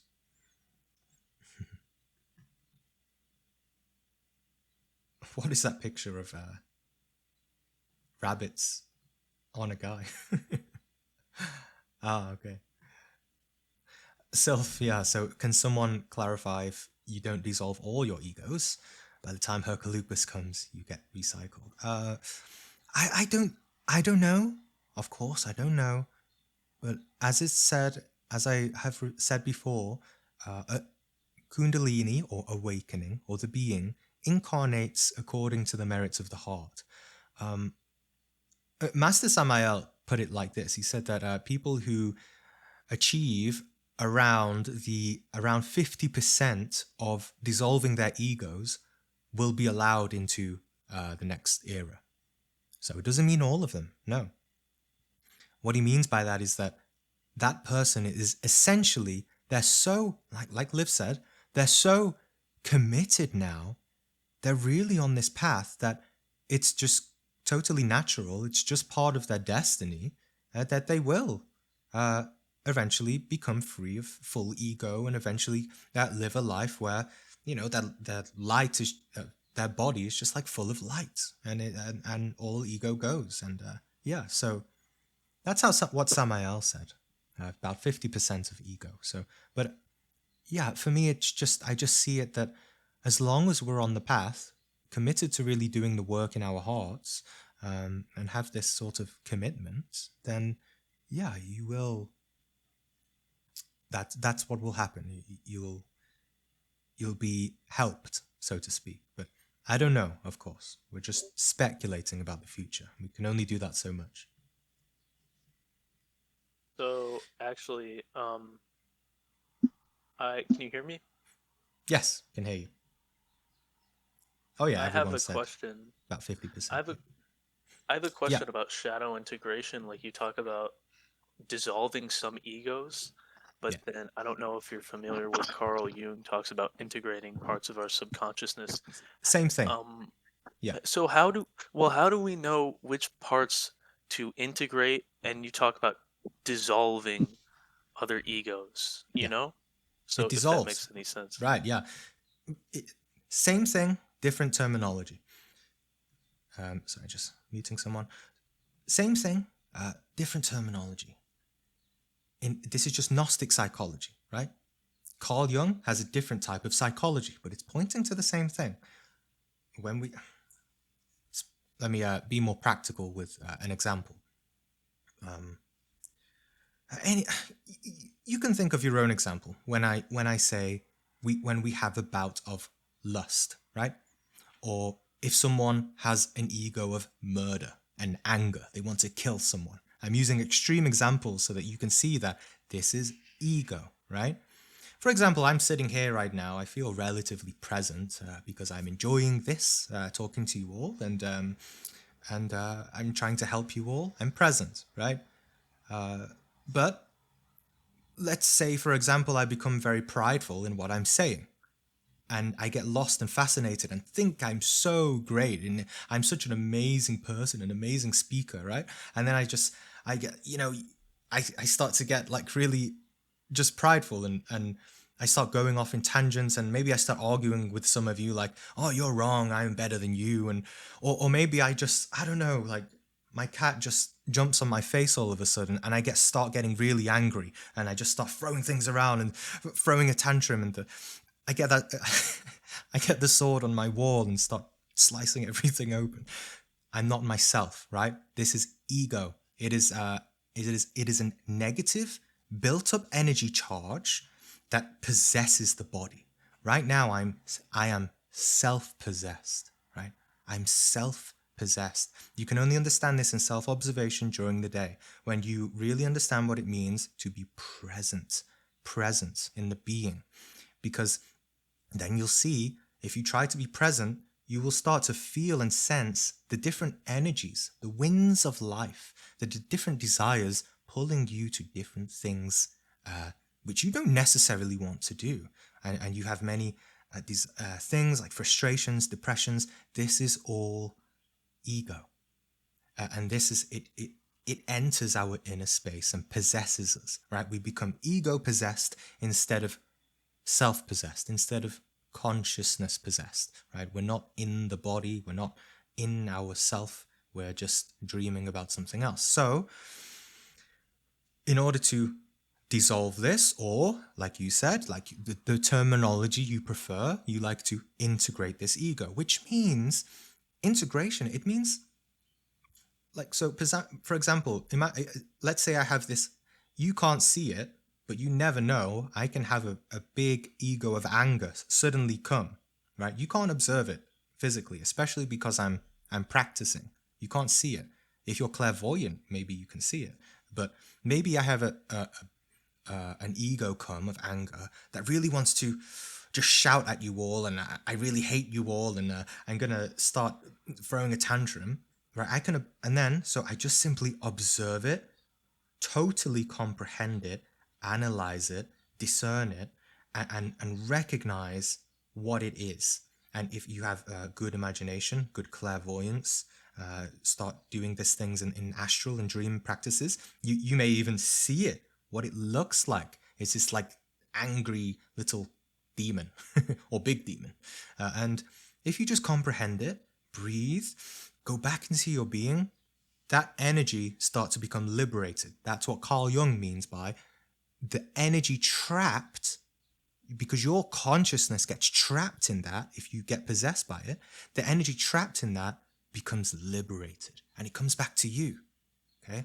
This is the meaning of alchemy. This is the meaning of transmutation, to transform energy. Right? When we have, for example, let's say a person is very lustful. Okay, they want to start looking at very nice images online, some beautiful men or women, and start to dream about them, and they just get lost for hours, like fantasizing about these women and do God knows what, right? But in that, and they can lose energy if they want, or they can integrate it. In other words, transmute the energy of that thing into higher understanding, right? So you start to really understand, like, and you start to see yourself from a higher perspective, and you can start to learn about yourself more. Like, I don't want to do this anymore. I understand why I'm having this. Like, I feel like maybe lonely. I feel like part of my purpose is to actually have a physical man or woman in my life. Okay, so there's so many examples we could see, but I hope that helps. I can actually share an astral experience directly with that. Yeah, please, Kyle. That'd be great. There's actually one that I had recently. I was in exploring rooms. It was definitely, this was an inner astral experience. I was exploring rooms, and as I began to explore a room, I saw a very small figure enter the room, and it looked at me, and it was a smaller sort of person, quasi doll like figure, because this is an ego that I've been working for a while. And this particular ego had to do with, or shadow, if you will, had in the room that I was in when this happened was a more shadowy room. This figure looked at me and said, like, in a very like almost like childlike voice, said, "I'm telling," and like it was going to go tell other egos. And this, of course, made me very angry. And my first reaction to that was to grab, like Homer Simpson grabbing Bart Simpson, like grab this ego by the throat and like, get angry at it. And then in that moment, was very aware of what was happening, that ego was feeding off of that energy, that reaction, that mechanical reaction, right, that I was having. And in that moment, I began to consciously pray to my divine mother to dissolve that ego. And I saw, the best way I could describe it is like ripples, like sound wave ripples coming off of my body as I made this, and I could mentally hear, I was mentally saying this in the astral, but I could also hear it. and the entity in my hand began to melt and dissolve like, like Play-Doh that got too warm in the sun, kind of, or wax. And I felt energy go into my body as that happened. And it was a very profound experience. It was very much showing me through, gnosis of like, this is what you're doing when you do this. So it is you are integrating those things, even though we say dissolving or eliminating, because what we're eliminating is the illusion that our light is trapped inside of. Yeah, it's really interesting, and I think it's something that we understand more and more as we progress. I think in the beginning it's very easy to think, okay, there's an ego, just kill it. But actually, sure, you do kill the energy in some part, but the ego isn't just going to dissolve straight away. It is a process of refinement. So once that energy goes, it's still there, but it's reduced or changed to something else. So there's always a reason, behind these psychological patterns. And actually, our sort of destiny is trapped in those things. So every sin has its virtue, right? So, and it transforms us. It's part of a learning process. So I understand when people say, love your ego and things like that. It can be a bit misleading, but yeah, it's a very interesting process. But yeah, thanks for sharing. That's exactly what happens, right? And it's great when we can see that in the astral. Yeah, welcome. Oh, Geraldine, I just saw you on mute. So would you like to ask a question? Yeah, thank you. Thank you for everything. I learned so much tonight. I was wondering, so I think it was in the Aquarius video where you said that we are in the end or in the Kali Yuga era, and that during this era, all of the people who are born are actually coming from a very low state or so. And I was wondering if you could elaborate on that, and so why that is or how that comes, and maybe also in relation to what we bring into this existence from other existences, and how to, I guess how to overcome get it, I free guess. from that. Or free from it, yeah. Yeah. And I guess in general, I'm also kind of affected by this stress that you talked about. Yeah. And I feel like sometimes I think, oh, I'm now so busy with listening to lectures from Glorian or so that I actually don't have time anymore for anything else. And then I thought, oh, so maybe I'm so stressed about all of this that I forget to live. Yeah. And but I feel like there's I don't know, I just don't want to repeat all of these cycles, and it would be so good to evolve. Yes. Yeah, exactly. Yeah. I think I meant to say it to Sylth earlier as well. I think it was her who asked about do we need to always be studying all of the time? And the answer is no. There are many, Master Samael, he says it, but I also understand it too, that there are many people who have totally awakened consciousness. They are masters and they've never read a book in their life. So what does that mean for us, right? So yeah, we need practices. We need to be practical. I think it can be definitely a lot more stressful if we listen to a lot of lectures. I think especially Glorian is a lot of heavy information, and there is so much there, and it can be a lot to take on. So definitely we need to take things slow, try to integrate, and of course meditate on things as well. That's really important. But yeah, to answer your first question about Age of Aquarius, like I said, this relates to what I talked about before about Hercolubus. If you would like a more, let's say, advanced or in-depth insight into that, I recommend going on to the Hercolubus video and look at the many resources I put on there. I talk about terrestrial rounds and Mahavan. I can never say the word Mahavan Mantaras.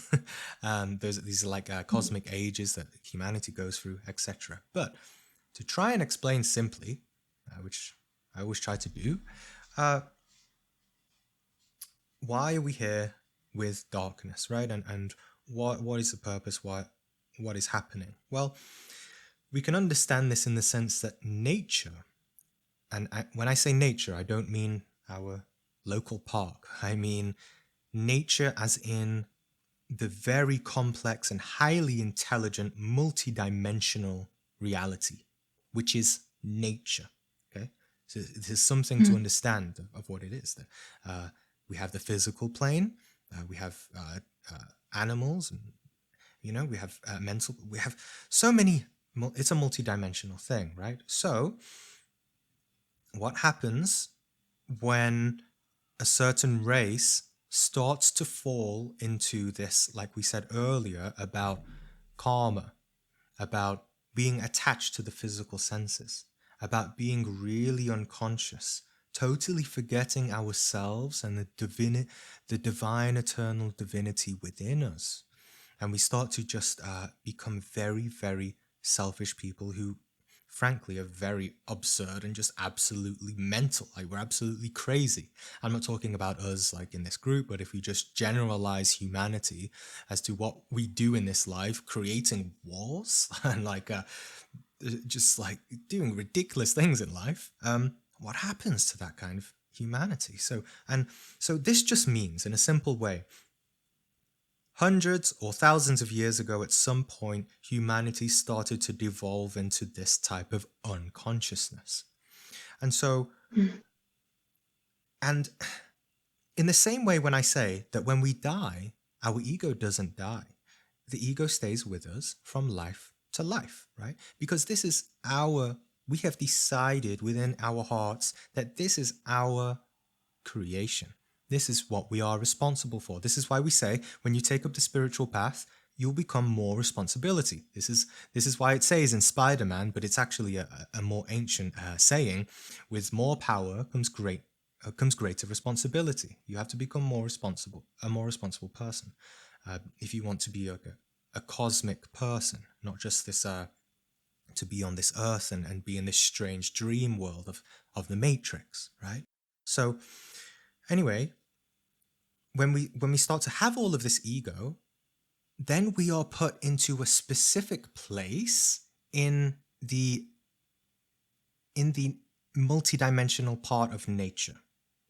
We could call this many things, right? We could call it hell if we want to, but that's such a triggering word, right? It's better to understand it. And humanity is in And this nature part. places us there? Does nature place us there? Or who places us there?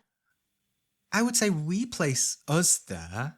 I wouldn't say nature places us there. It's just that we align to that according to our karma, according to our way and level of being.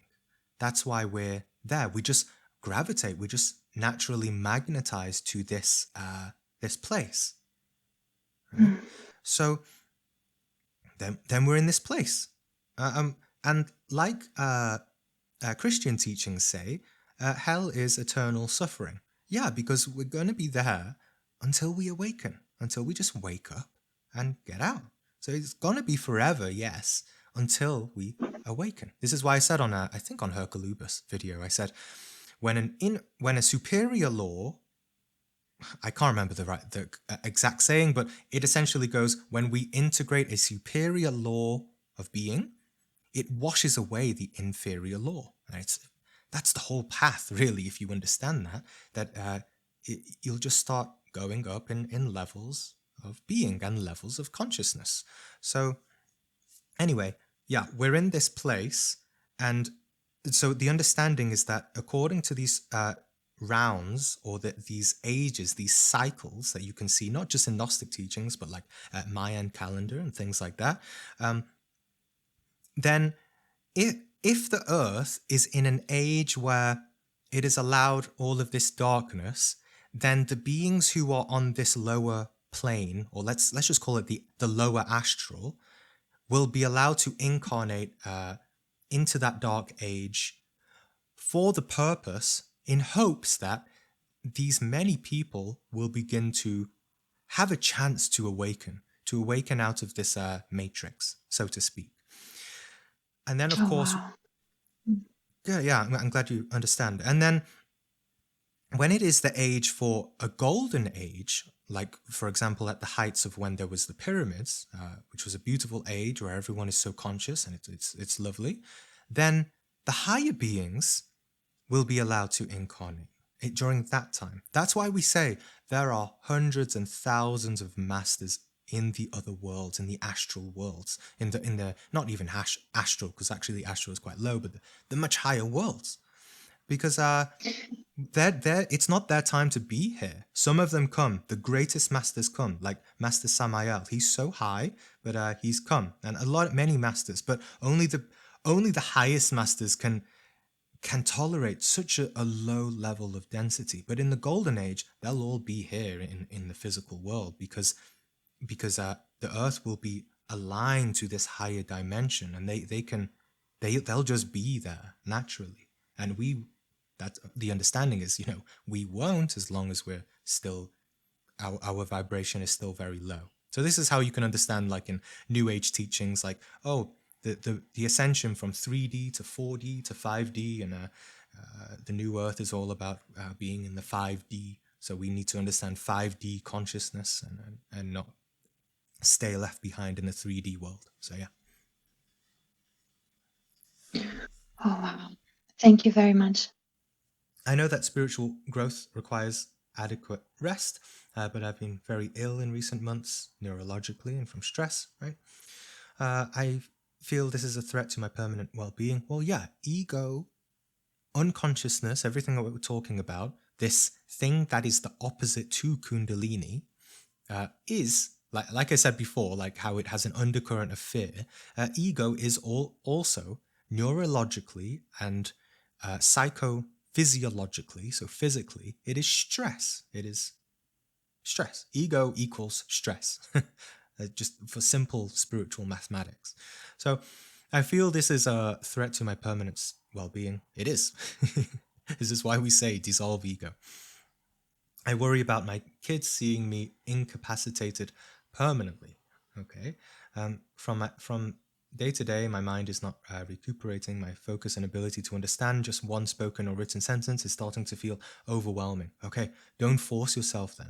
I don't know if you've watched my video today. I give an example that our mind, this vehicle we live in, all the capacities that divinity has given us to be a human being, is like a plane. But our plane right now has been totally used and abused and forced in so many different ways through our vices, addictions, compulsions, negative behaviors, energies. And I put a picture there of just like a broken plane. And that's what our mind is. There is no point in trying to fix the plane. There's no point. Don't try to buy some stupid, commercial course that tries to teach you how to read better. It's not going to work. It might work for you, but I'm just speaking bluntly that the superior thing is to learn meditation, is to learn to just instead of bashing the plane and saying, please work, get the engine to work, we have to learn to just let go. Get off the plane and go home. Go home in the sense of go to your inner being and stay there for a while. Your being is what they say in the New Age teachings, source, right? Source energy. That is the being. That is the source energy. And if you learn how to replenish yourself with that, I give a very good and simple meditation technique. It is better than all mantras, better than all visualizations, all astral projection. It's about non-exclusive meditation, to simply observe and let the mind rest, right? This is the same as sending our plane to the mechanic workshop, right? While we rest, right? We go home and have a coffee and put our feet up for a while we wait for our plane to be fixed, okay? Because the mind cannot fix itself. The being can fix the mind. And so this is what we have to do. It's so paradoxical, but we're so compulsive, so in the intellectual thing. And I know you said you watched Glorian and other people studying a lot of Glorian lectures, and all of this study is it's not going to help practically. We really have to learn how to be in the being, and then our plane will come back. When we do come back to the plane, it will be fixed. It will become more efficient, more better, in every way. But if we start to fall again spiritually, the plane can fall, we crash, and we're like, what happened? Why isn't it working anymore? Yeah, because you forgot. You forgot, right? Like I said before, you became an ungrateful child to divinity, right? What happens when parents have ungrateful children? They they punish them, right? No more flying on the plane for you, little man. You need to do your homework. You need to clean your room.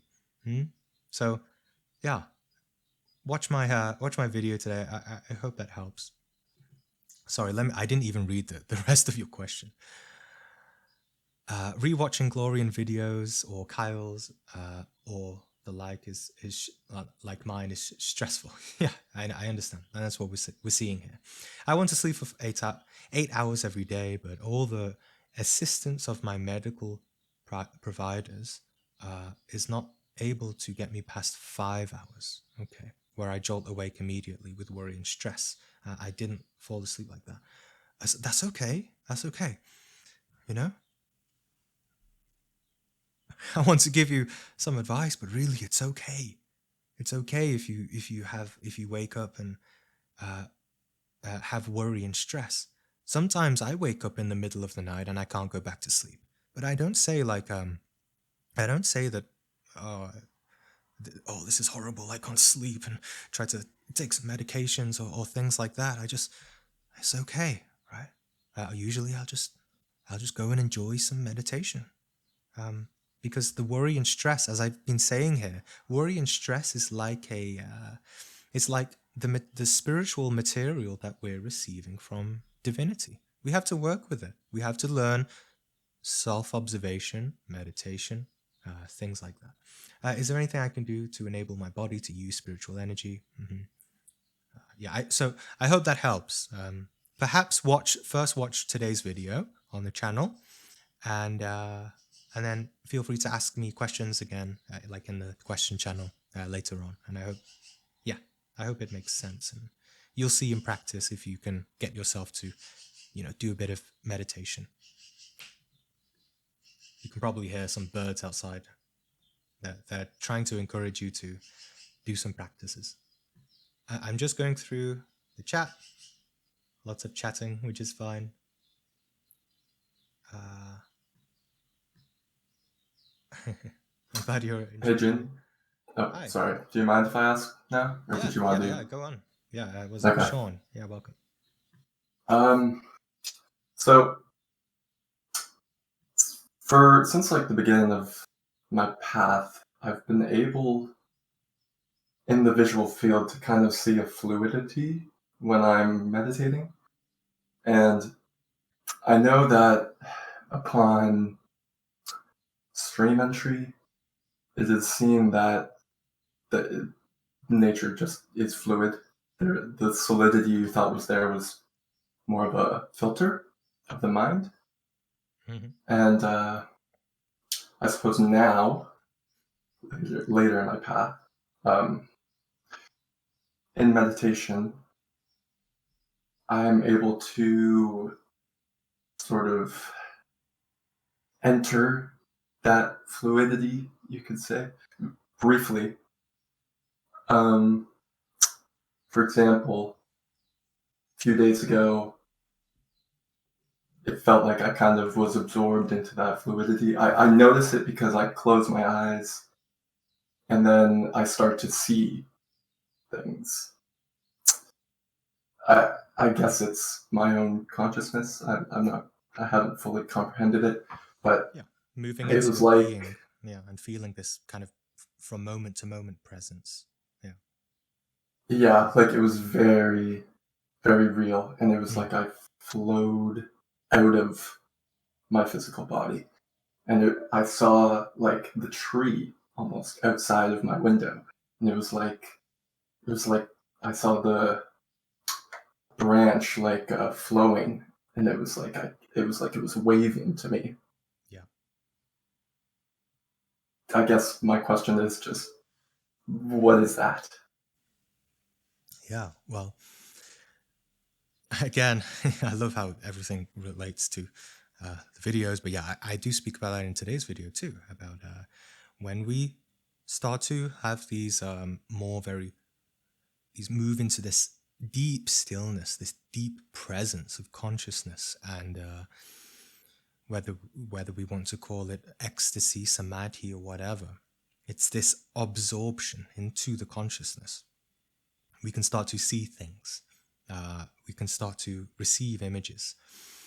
And I remember that meditation in some traditions is also called conscious sleep. So when you start to get into that state, it's not too different than what happens when you begin to dream at night. So according to your level of consciousness, you will start to see things, have different experiences. And it's much easier in meditation to intuitively understand them directly. So the key is really, though, and this is where a lot of students begin to perhaps fail a little bit or get hindered, is when they start to become very fascinated in those things. So the key really is to continue meditation. Just in the same way we don't identify with the thoughts, because obviously you got to that state by not giving into thoughts and random unconsciousness and dreams. Just in the same way, we treat those images in a like mind. So yeah, these are images that can be, I mean, in the depths of it, it can become very profound, and you can start to have very deep realizations. You can start to see things that are very relevant to your life, and yeah, it really is. You're getting in touch with your own clairvoyance, your inner eye, the mind's eye. But of course, as taught, clairvoyance for most of us is very unconscious, very much to do with the ego. So this is when you really start to understand the difference between dreams and astral projection, and start to understand the relationships between those things, and subjective perception and objective perception, and the relationship between them, you start to better understand for what reason these perceptions or phenomena that you're perceiving is happening in meditation. So all I can say is that it is in order to understand it, it is a very intuitive process or thing. So simply just, stay impartial. Try to not get sucked into being fascinated with it. And you'll see that over time, over the days, weeks, months, years, you'll get a lot more efficient with understanding what you're seeing directly. Even if it's like really, really symbolic, you can begin to understand it. But a lot of pressure, let's say, or strength is needed in practice to not be identified with these things. Because in the beginning, it's like, wow, like what is this? It's so beautiful. It's really mystical, and then we can lose the practice a little bit. So over time, with perseverance and consistency, it will start to become more mystical for you, and which is why I can't really offer a very specific intellectual explanation, because it really is just a mystical thing that happens. Yeah. Yeah, so this has happened a couple times to me in the past week, and intuited that it was just something that is naturally occurring as I continue. Yeah, natural. And Um, it will become kind of, in a way, like simple and easy over time. It will just be a normal part of your meditation process. Yeah. wow, because like when I get there now, it's like I can only stay there for a second before the mind comes back online. And it's like, Exactly. what am I seeing right now? Yeah. So it will just get to a point where I just stay in there, Yes. in that Yeah. flow. Oh yeah. Like, and at the beginning, it's like you had a serene lake. The lake is so still, and then the mind is because it's so still. It's like a mirror. You can start to reflect the reflections in there. This is kind of I think in like witchcraft or some kind of wizard things. Like they have practices with bowls. This is the same thing, or like a crystal ball, right? But once you start throwing a reaction or throwing a thought, then it splashes. The water splashes, and there's no reflection there anymore, right? So, in the beginning, we splash the water immediately, and eventually we learn to just not. We just learn to stay in the practice. Stay in the practice, and then eventually it might begin that you begin to start perceiving very long dream scenes, and then maybe you watch a scene for like 5 minutes, and then you realize, oh, I shouldn't have followed that too much because it doesn't feel right, you know. And then sometimes it is also possible, if you are very relaxed and very deep, to also enter these scenes. And as you progress, it is also possible to experience a type of astral projection from this very deep state.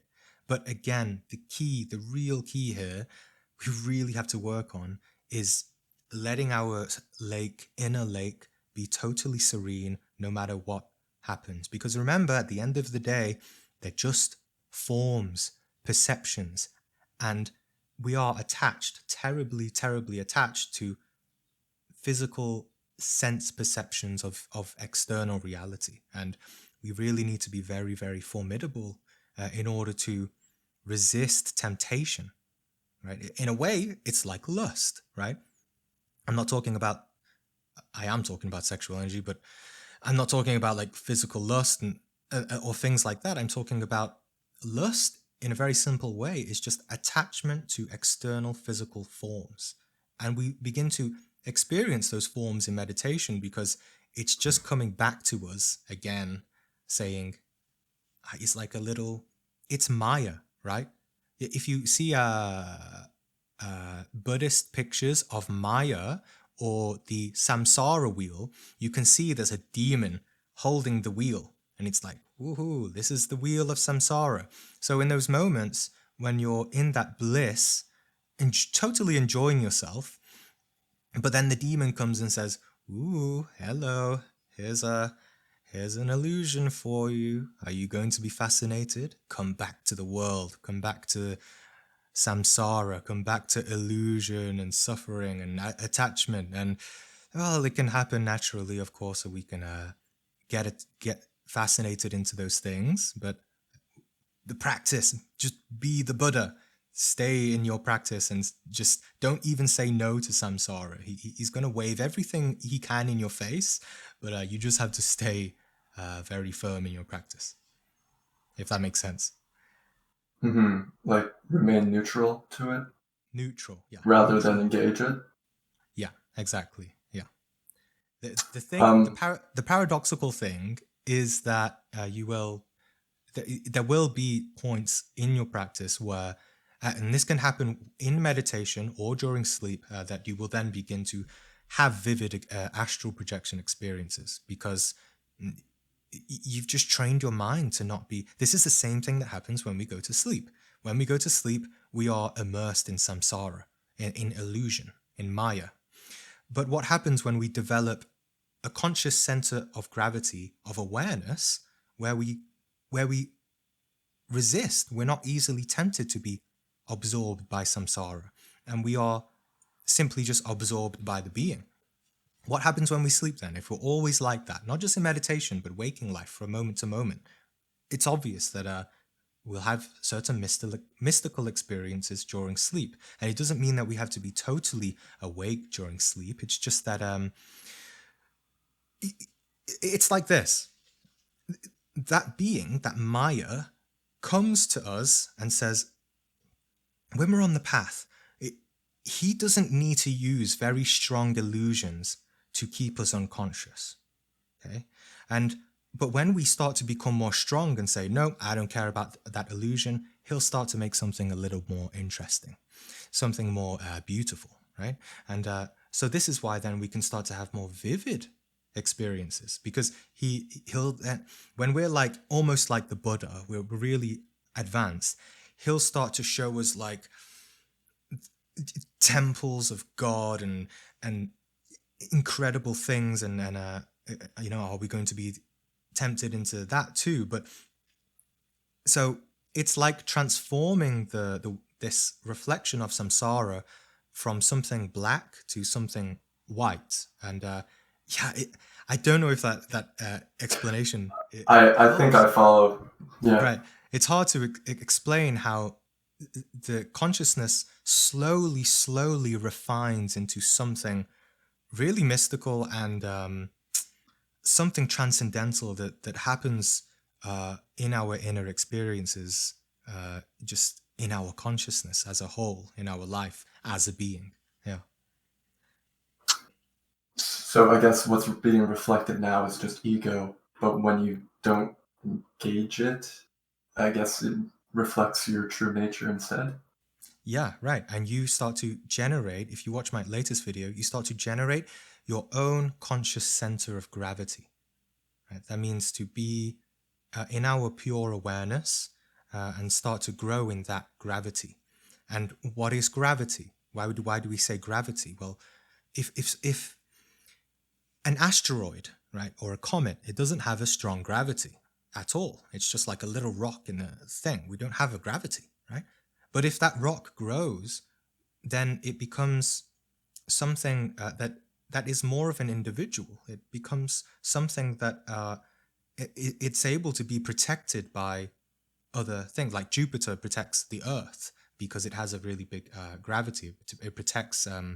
Jupiter is apparently one of the reasons, science says that a lot of the meteors don't reach Earth because it protects us. So, yeah, if that makes sense. You'll see it in the video. I explain it a little bit differently. Yeah. Yeah. All right. Thank you. Yeah, no problem. Okay, so Mr. Lamp, are you here?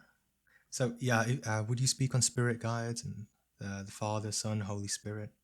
I would like to talk to my guides if that's a thing. It is a thing. It is a thing. And Father, Son, and Holy Spirit are aspects of ourself. When we do that, let's think of it as a mudra. When you say in the name of the Father, right? The Father. Where are we pointing? We're pointing towards the head, the king, the pineal gland, right? And then we say the Son, in the name of the Father and the Son. We go contemporary deluded. I don't want to say deluded, but in modern churches, they say in the name of the Father, Son. It's not here. It's not supposed to be here. Originally, it's down here because that makes the cross into the sexual center. Anyway, name of the Father, Son, right? The Son, it's the feeling of being just being exactly who we are, right? This is why we say in order to ascend, we have to descend. We can't be delusional in thinking that we are one with God and all these people who say, I am God and things like that. No, you have to see yourself for who you really are. And who you really are is not who you really are. It's just what your consciousness is really made up of. And a lot of it is of our ego. That's why we say in the name of the Father, Son. We have to identify with being the Son, right? The Son on the cross. This is why Jesus on the cross, he's dying. He's saying, Father, why have you forsaken me? I want to be with you, but I can't because I've got so much ego. All these egos are killing me and it hurts and I'm bleeding and I'm in sacrifice. So, and then, of course, we have the Holy Spirit. In simple terms, this just relates to the Divine Mother. So these things are part of our being, intelligences. And also the masters are part of this as well. Master Samael, he is the person, he was born with the name that his parents gave him, Victor. I can't remember his last name actually, but Victor. His real being is from the ray of the logos, the cosmic intelligence of Samael, which is related to the planet Mars.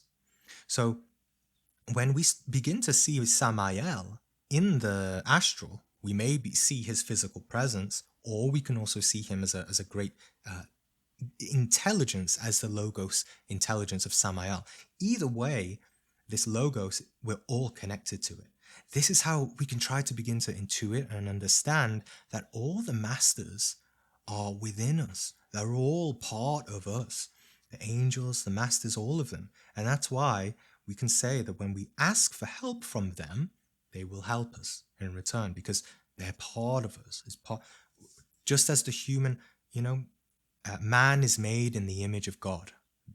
It's perfect. It's beautiful. And it's just in the same way how in the Zodiac series, we see how different energies and rays and planets all connect to different parts of the body. Just in the same way, all of those angels and masters are connected to us. If you want to talk to, you said you want to talk to your guides, just ask them, but don't ask them with your ego. Don't ask them with selfishness. They can see it, right?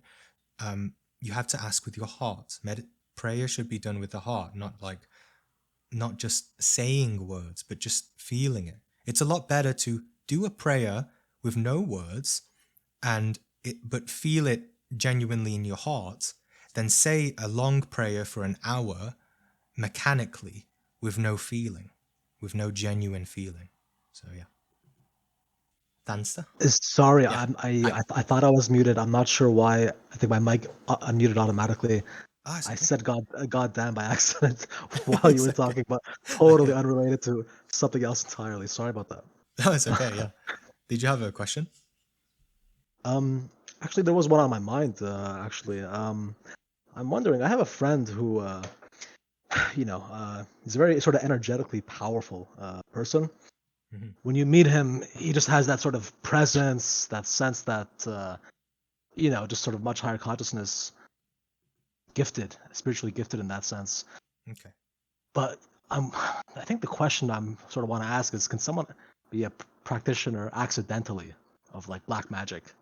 Because he uses his power and energy and everything in extremely egotistical ways to dominate others, to just always be dominating the room and every conversation.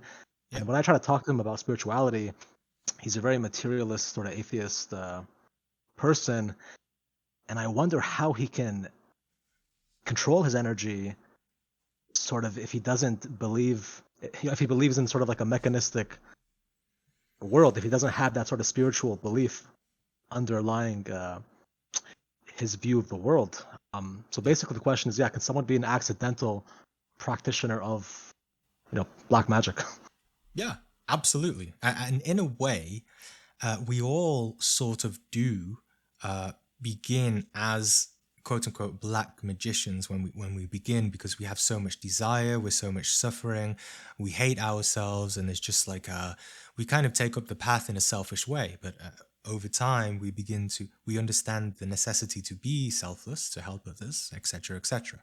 But yeah, there are mysteries related to, a person could have done a lot of spiritual work in the past or a past life, and therefore that person knows how to manage their energy more efficiently. They understand other people because they have a lot of self-knowledge. But as I said before, in order to ascend more, with great power comes great responsibility. So if you have a lot of self, the more you know yourself, the more you know others. And therefore, the more opportunity you have in order to dominate others, like you said that he's doing.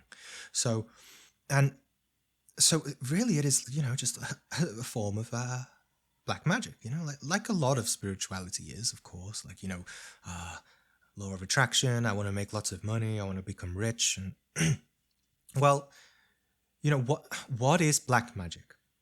What is it? This goes back to samsara, attachment to the physical world, material world, things like this. So it's black magic is simply to have this kind of spiritual knowledge and things like this. But remember that the being, all of these higher intelligences only grant us all these more profound spiritual powers of the spiritual worlds when it sees, or when we become a very responsible person, when we can be trusted not to abuse other people and not to create a lot of evil in the world. So of course, yes, he can be very charismatic, can have lots of energy, things like this. But if he is controlling people, things like that, well, he then in the astral, in the spiritual world, he won't be a very rich person. Astrally, in the eyes of the being, in the eyes of the masters, we may go see this person and we see the true form. We see how they are actually quite perverse people, quite selfish. So this is why we say the real path is about when you walk it, you store your treasures in heaven. You don't store it in the material world.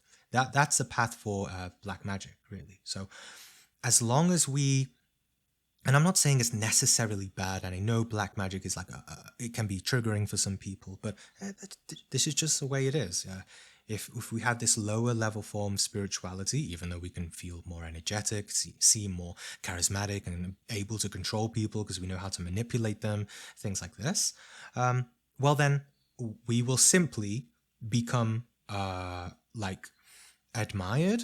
We'll be able to manipulate people, hypnotize people, right? We'll be able to become rich and famous in a kind of dark sense, because with more fame we can also control the masses even more as well. So yeah, we become rich in the material world. But what does that mean? Life is so short. What is the point in becoming in doing all these things physically, and to revel in being acknowledged for being very knowledgeable or things like this, and try to make lots of money or make a business out of spirituality? There's no point, because we're going to die. We live and we die, and that's that. Do you really want to spend your life being like that? No. If you want to know the deeper mysteries of life, renounce all these things, and we can start to go on the more middle path. Or, we also have to be on the right hand path a little bit. So your friend is kind of like on the left hand path, which is spiritual stuff, but also doing it in a selfish way. We want to be on the right hand path, which means to be good, have virtues, morality, ethics, and the right hand path eventually leads us to being in the middle way. So this is how we can understand also about the meaning in the Bible that says, I don't know the exact thing, but it's like only the poor in spirit will enter the kingdom of God. This means a person has renounced reveling in material wealth, has renounced being prideful, thinking that they are so great and everything like that, and they are poor, spiritually poor, in poverty, materially and physically. But in the superior worlds, they inherit the kingdom because they are poor in spirit. They're just humble people, and that's the way, right? The better way to approach all of this magic and spirituality and teachings and things like that. So yeah, I hope that helps a bit. Thank you. Yeah, it does. Thank you. Great. If you were to start afresh with the spiritual journey, what steps would you take daily to ensure growth? Okay. Well, I think we've covered this a little bit, right? Which is do what your being tells you to do. Whatever your being is telling you to do, just do it. That's the best thing you can do. If you have a feeling in your conscience, you come across a little practice, a meditation practice, mantra practice, visualization, whether it's, I don't know, some kind of, I don't know, even if it's like Tai Chi or something, or you see a book and you want to read it, then just do it. And it'll be good. I always recommend complete beginners to begin with Eckhart Tolle, Power of Now, because that's one of the first books that I read that really inspired me and helped me to be a bit more formidable in my awareness, not to be too fascinated with all of the other crazy things in spirituality, like magic and things like that. But we're all different. A lot of people don't like that book, so it's up to you what you would do. So yeah, follow your being. There's a lot of information, a lot of practices. Follow your being. Hey, Gene, can you hear me? Hi, yes. I can hear you. Hey, I was wondering if I was muted, but it looks like I'm not. So I have a question that I was like pondering for a good while now, like a couple months. And, I keep thinking about it, but I really get nowhere closer to it, And it's like, how often should we pray? And what does it truly mean to pray to something or for someone? How often should we pray? Ideally, as we advance, all the time. All the time. And I don't mean like to just say words. I mean to become a prayerful person. To be in prayertude all of the time. I think I made up that word just now, prayertude, but it's a good word. Yeah, prayer, if you understand it deeply, it's not any different from prayer is exactly the same as meditation. And in a way, in modern society, we've kind of butchered the understanding of meditation. We think that meditation is when we sit down to meditate and, I had a good meditation. Okay. I mean, yeah, it is. I don't want to talk down to that belief. Of course it is. We need practical, formal practices of meditation, but eventually it really does become a constant meditation. It's like I can say to someone, what is your meditation? Or I could describe someone as, if after having a conversation, that person's meditation is very deep. Right? So this is what the ancient philosophers were like. They meditated all the time. That's why they had deep insights into the nature of reality. So yeah, prayer and meditation is it's basically the same. When you understand this connection to your divinity, your higher intelligent being, it becomes like the prayer of our Father. Let thy will be done. Doing, like I just answered someone's question about do what your being tells you to do, then that is a form of prayer, is it not? Let thy will be done. Every time you do something that your being tells you to do, whenever you're in conflict, whenever in those moments you think, okay, am I going to wake up this day and spend 3 hours on Instagram, or am I going to go and meditate? That's prayer, right? It's a form of prayer. Now, of course, in the beginning, we may not understand this, and of course, it's very useful to understand and do prayer with our words, and especially when we feel really unconscious. It's really good to put it into words what we want and what we need to know, and so we can ask, okay, please help me, please teach me this, my consciousness, my being.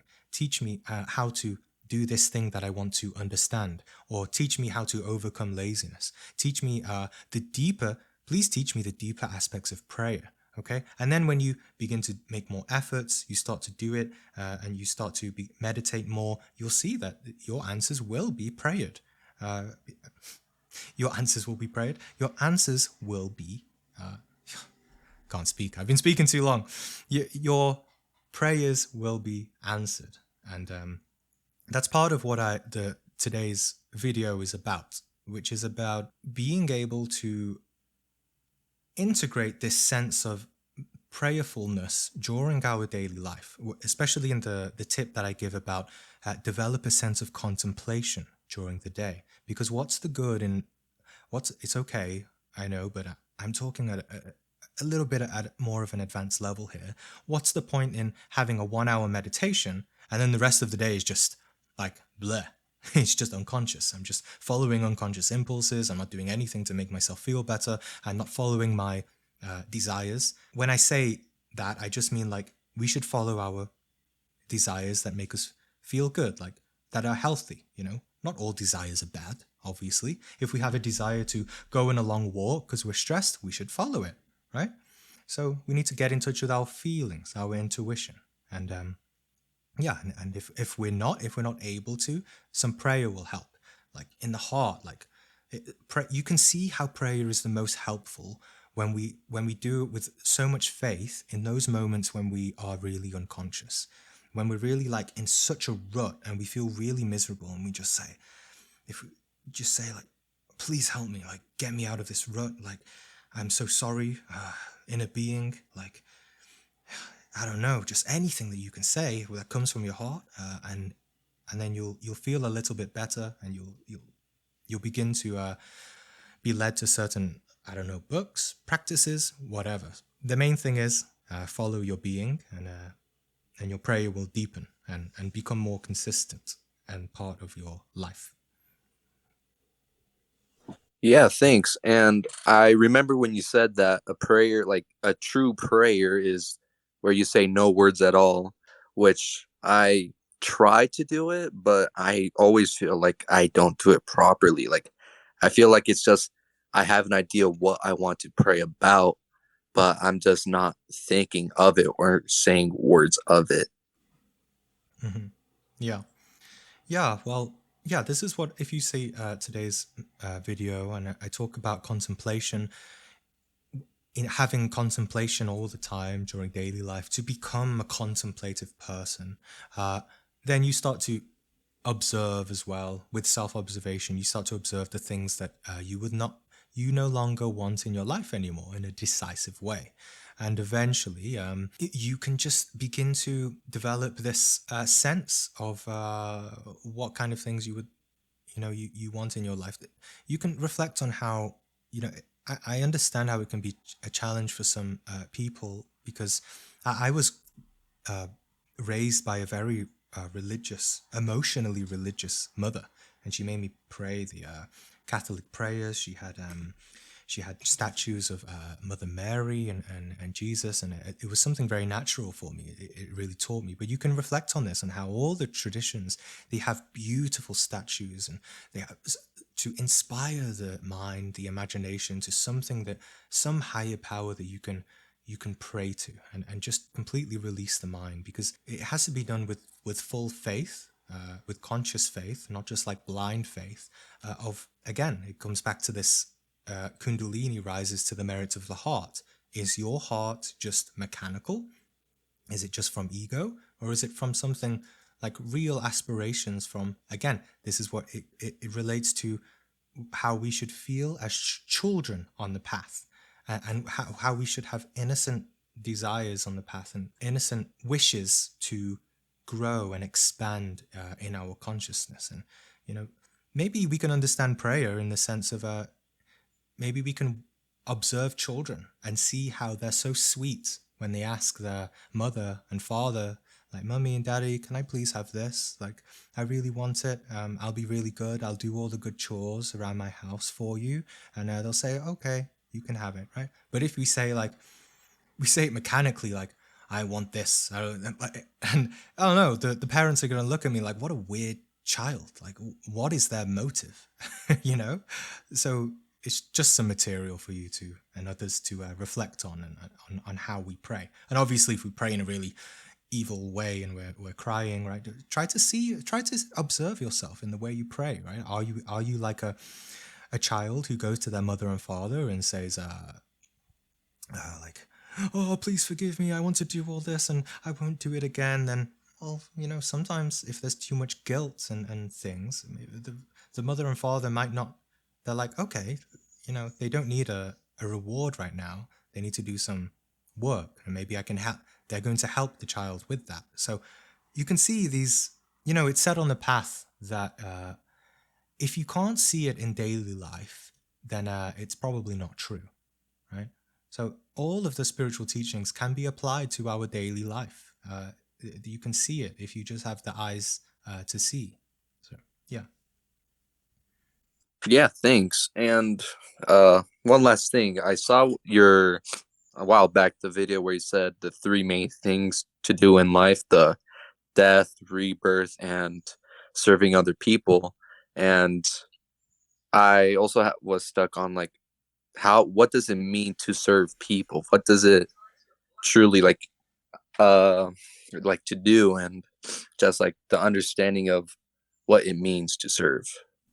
Yeah. Of course, in the beginning, we can begin with good deeds, right? Maybe you live with family, other people. You just start to. It can just be start. We can start with little things like, oh, you know what? Instead of sitting here miserably in my bedroom, I'm gonna go knock on my door's friend. My door's friend. I really can't speak today. I'm going to knock on my friend's door and ask him or her, "Would you like a cup of tea?" Would you like to spend time with me, and I'll listen to you and pay attention to someone, right? Maybe it means like really stereotypical good deeds, like I don't know, help an old person carry their shopping home and things like that.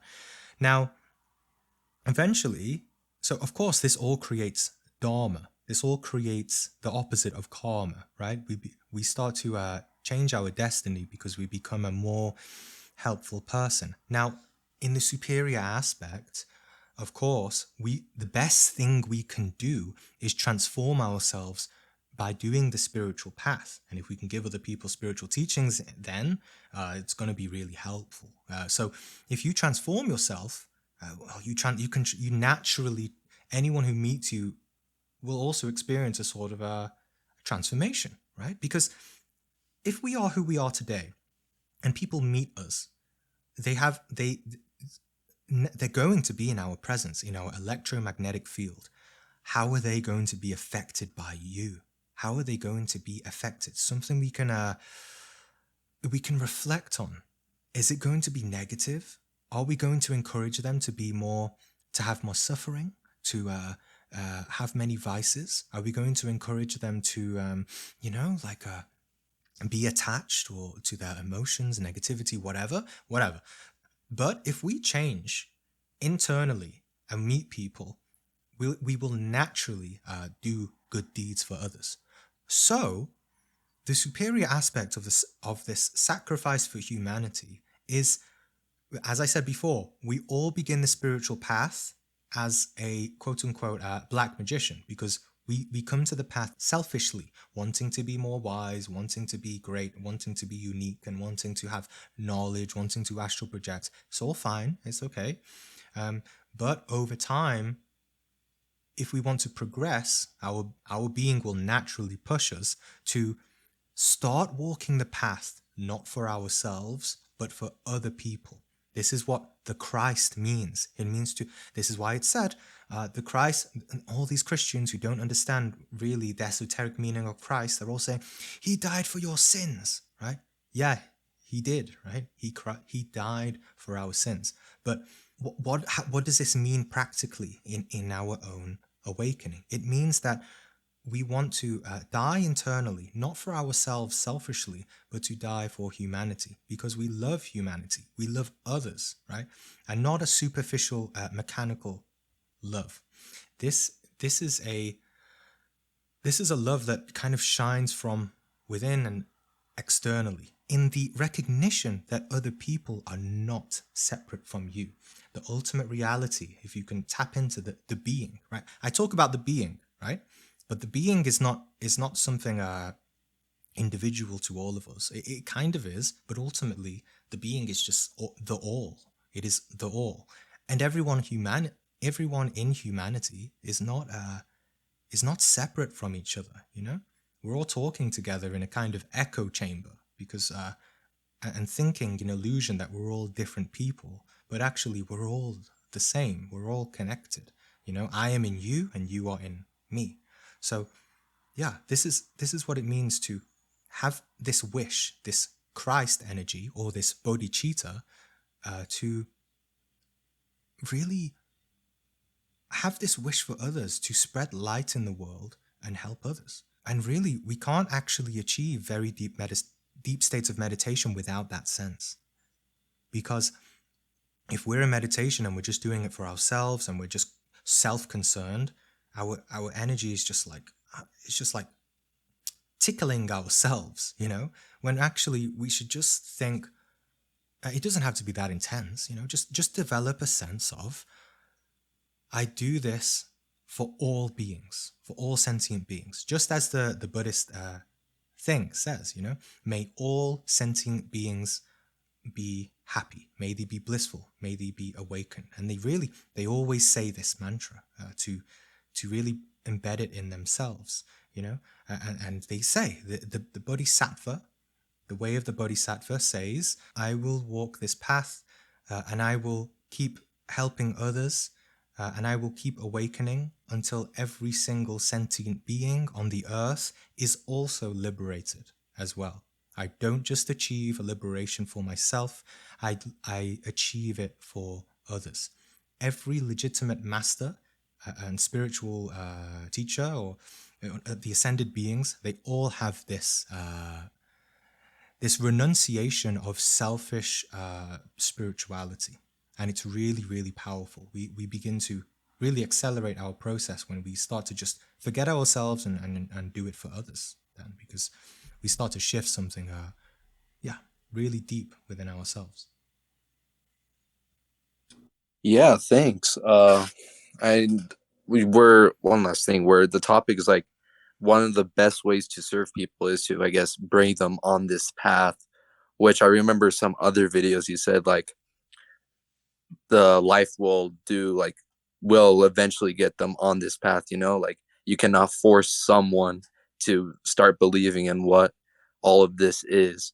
Yeah. But I met someone like when I was off to join the military and we were like getting our physicals done.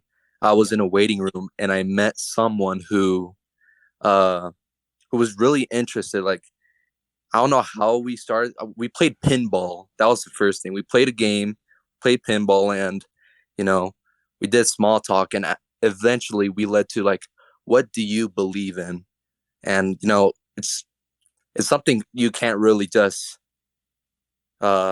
explain or like just say, hey, I believe in this. Like, just saying it from one word. And eventually, we just went through all like of our conversations, like living, you need to live in the present, which eventually you'll learn off of this. And then he brought up his past about how he was a Christian and all of that, like he used to go to church and all that. And then I brought up like, do you pray and all that? And then he really didn't understand true prayer. And I just remember one of your videos and I explained like true love, like love with prayer, and like how I brought up like Jesus had so much love that he died on the cross and basically, but then all that, he started to like feel, I guess, overwhelmed with that.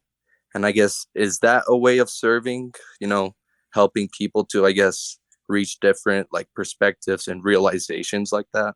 Yeah, it relates to what I said again about first we can begin with like surface level physical good deeds, and it may involve us just like encouraging people intellectually. Say, hey, like, have you seen this this video? Like, follow some, do this type of prayer in this way, and yeah, it's a good deed. You have good intentions, and it can help. But of course, as I said, in a deeper aspect, we have to become practical. We have to be in the being, because it's funny, like when we speak to people and we talk about these topics, we can say like, hey dude, like you just need to be present, bro. Like, just be present. It's not very transformative, right? So when we really are deeply in our being and we really practice as well, we can start to intuit in a more energetic, in a more electrical way, our own way of expressing from our heart, in order to not manipulate people, but just to speak from our own truth. Right? That's all we have to do in life. We don't have to go around like crazy Christian missionaries on the street saying, you must believe in Jesus Christ and things like this. We have to achieve our own awakening. And then all we do from there is just speak our own truth. And if people are inspired by that and they are moved by that, right? Moved internally in the spiritual worlds, well, then we are influencing people not from a selfish way, not from a way of I want to, like me on YouTube and I want to control people and influence people, be an influencer, right? And things like this. No, just if anyone is moved in a positive way, great.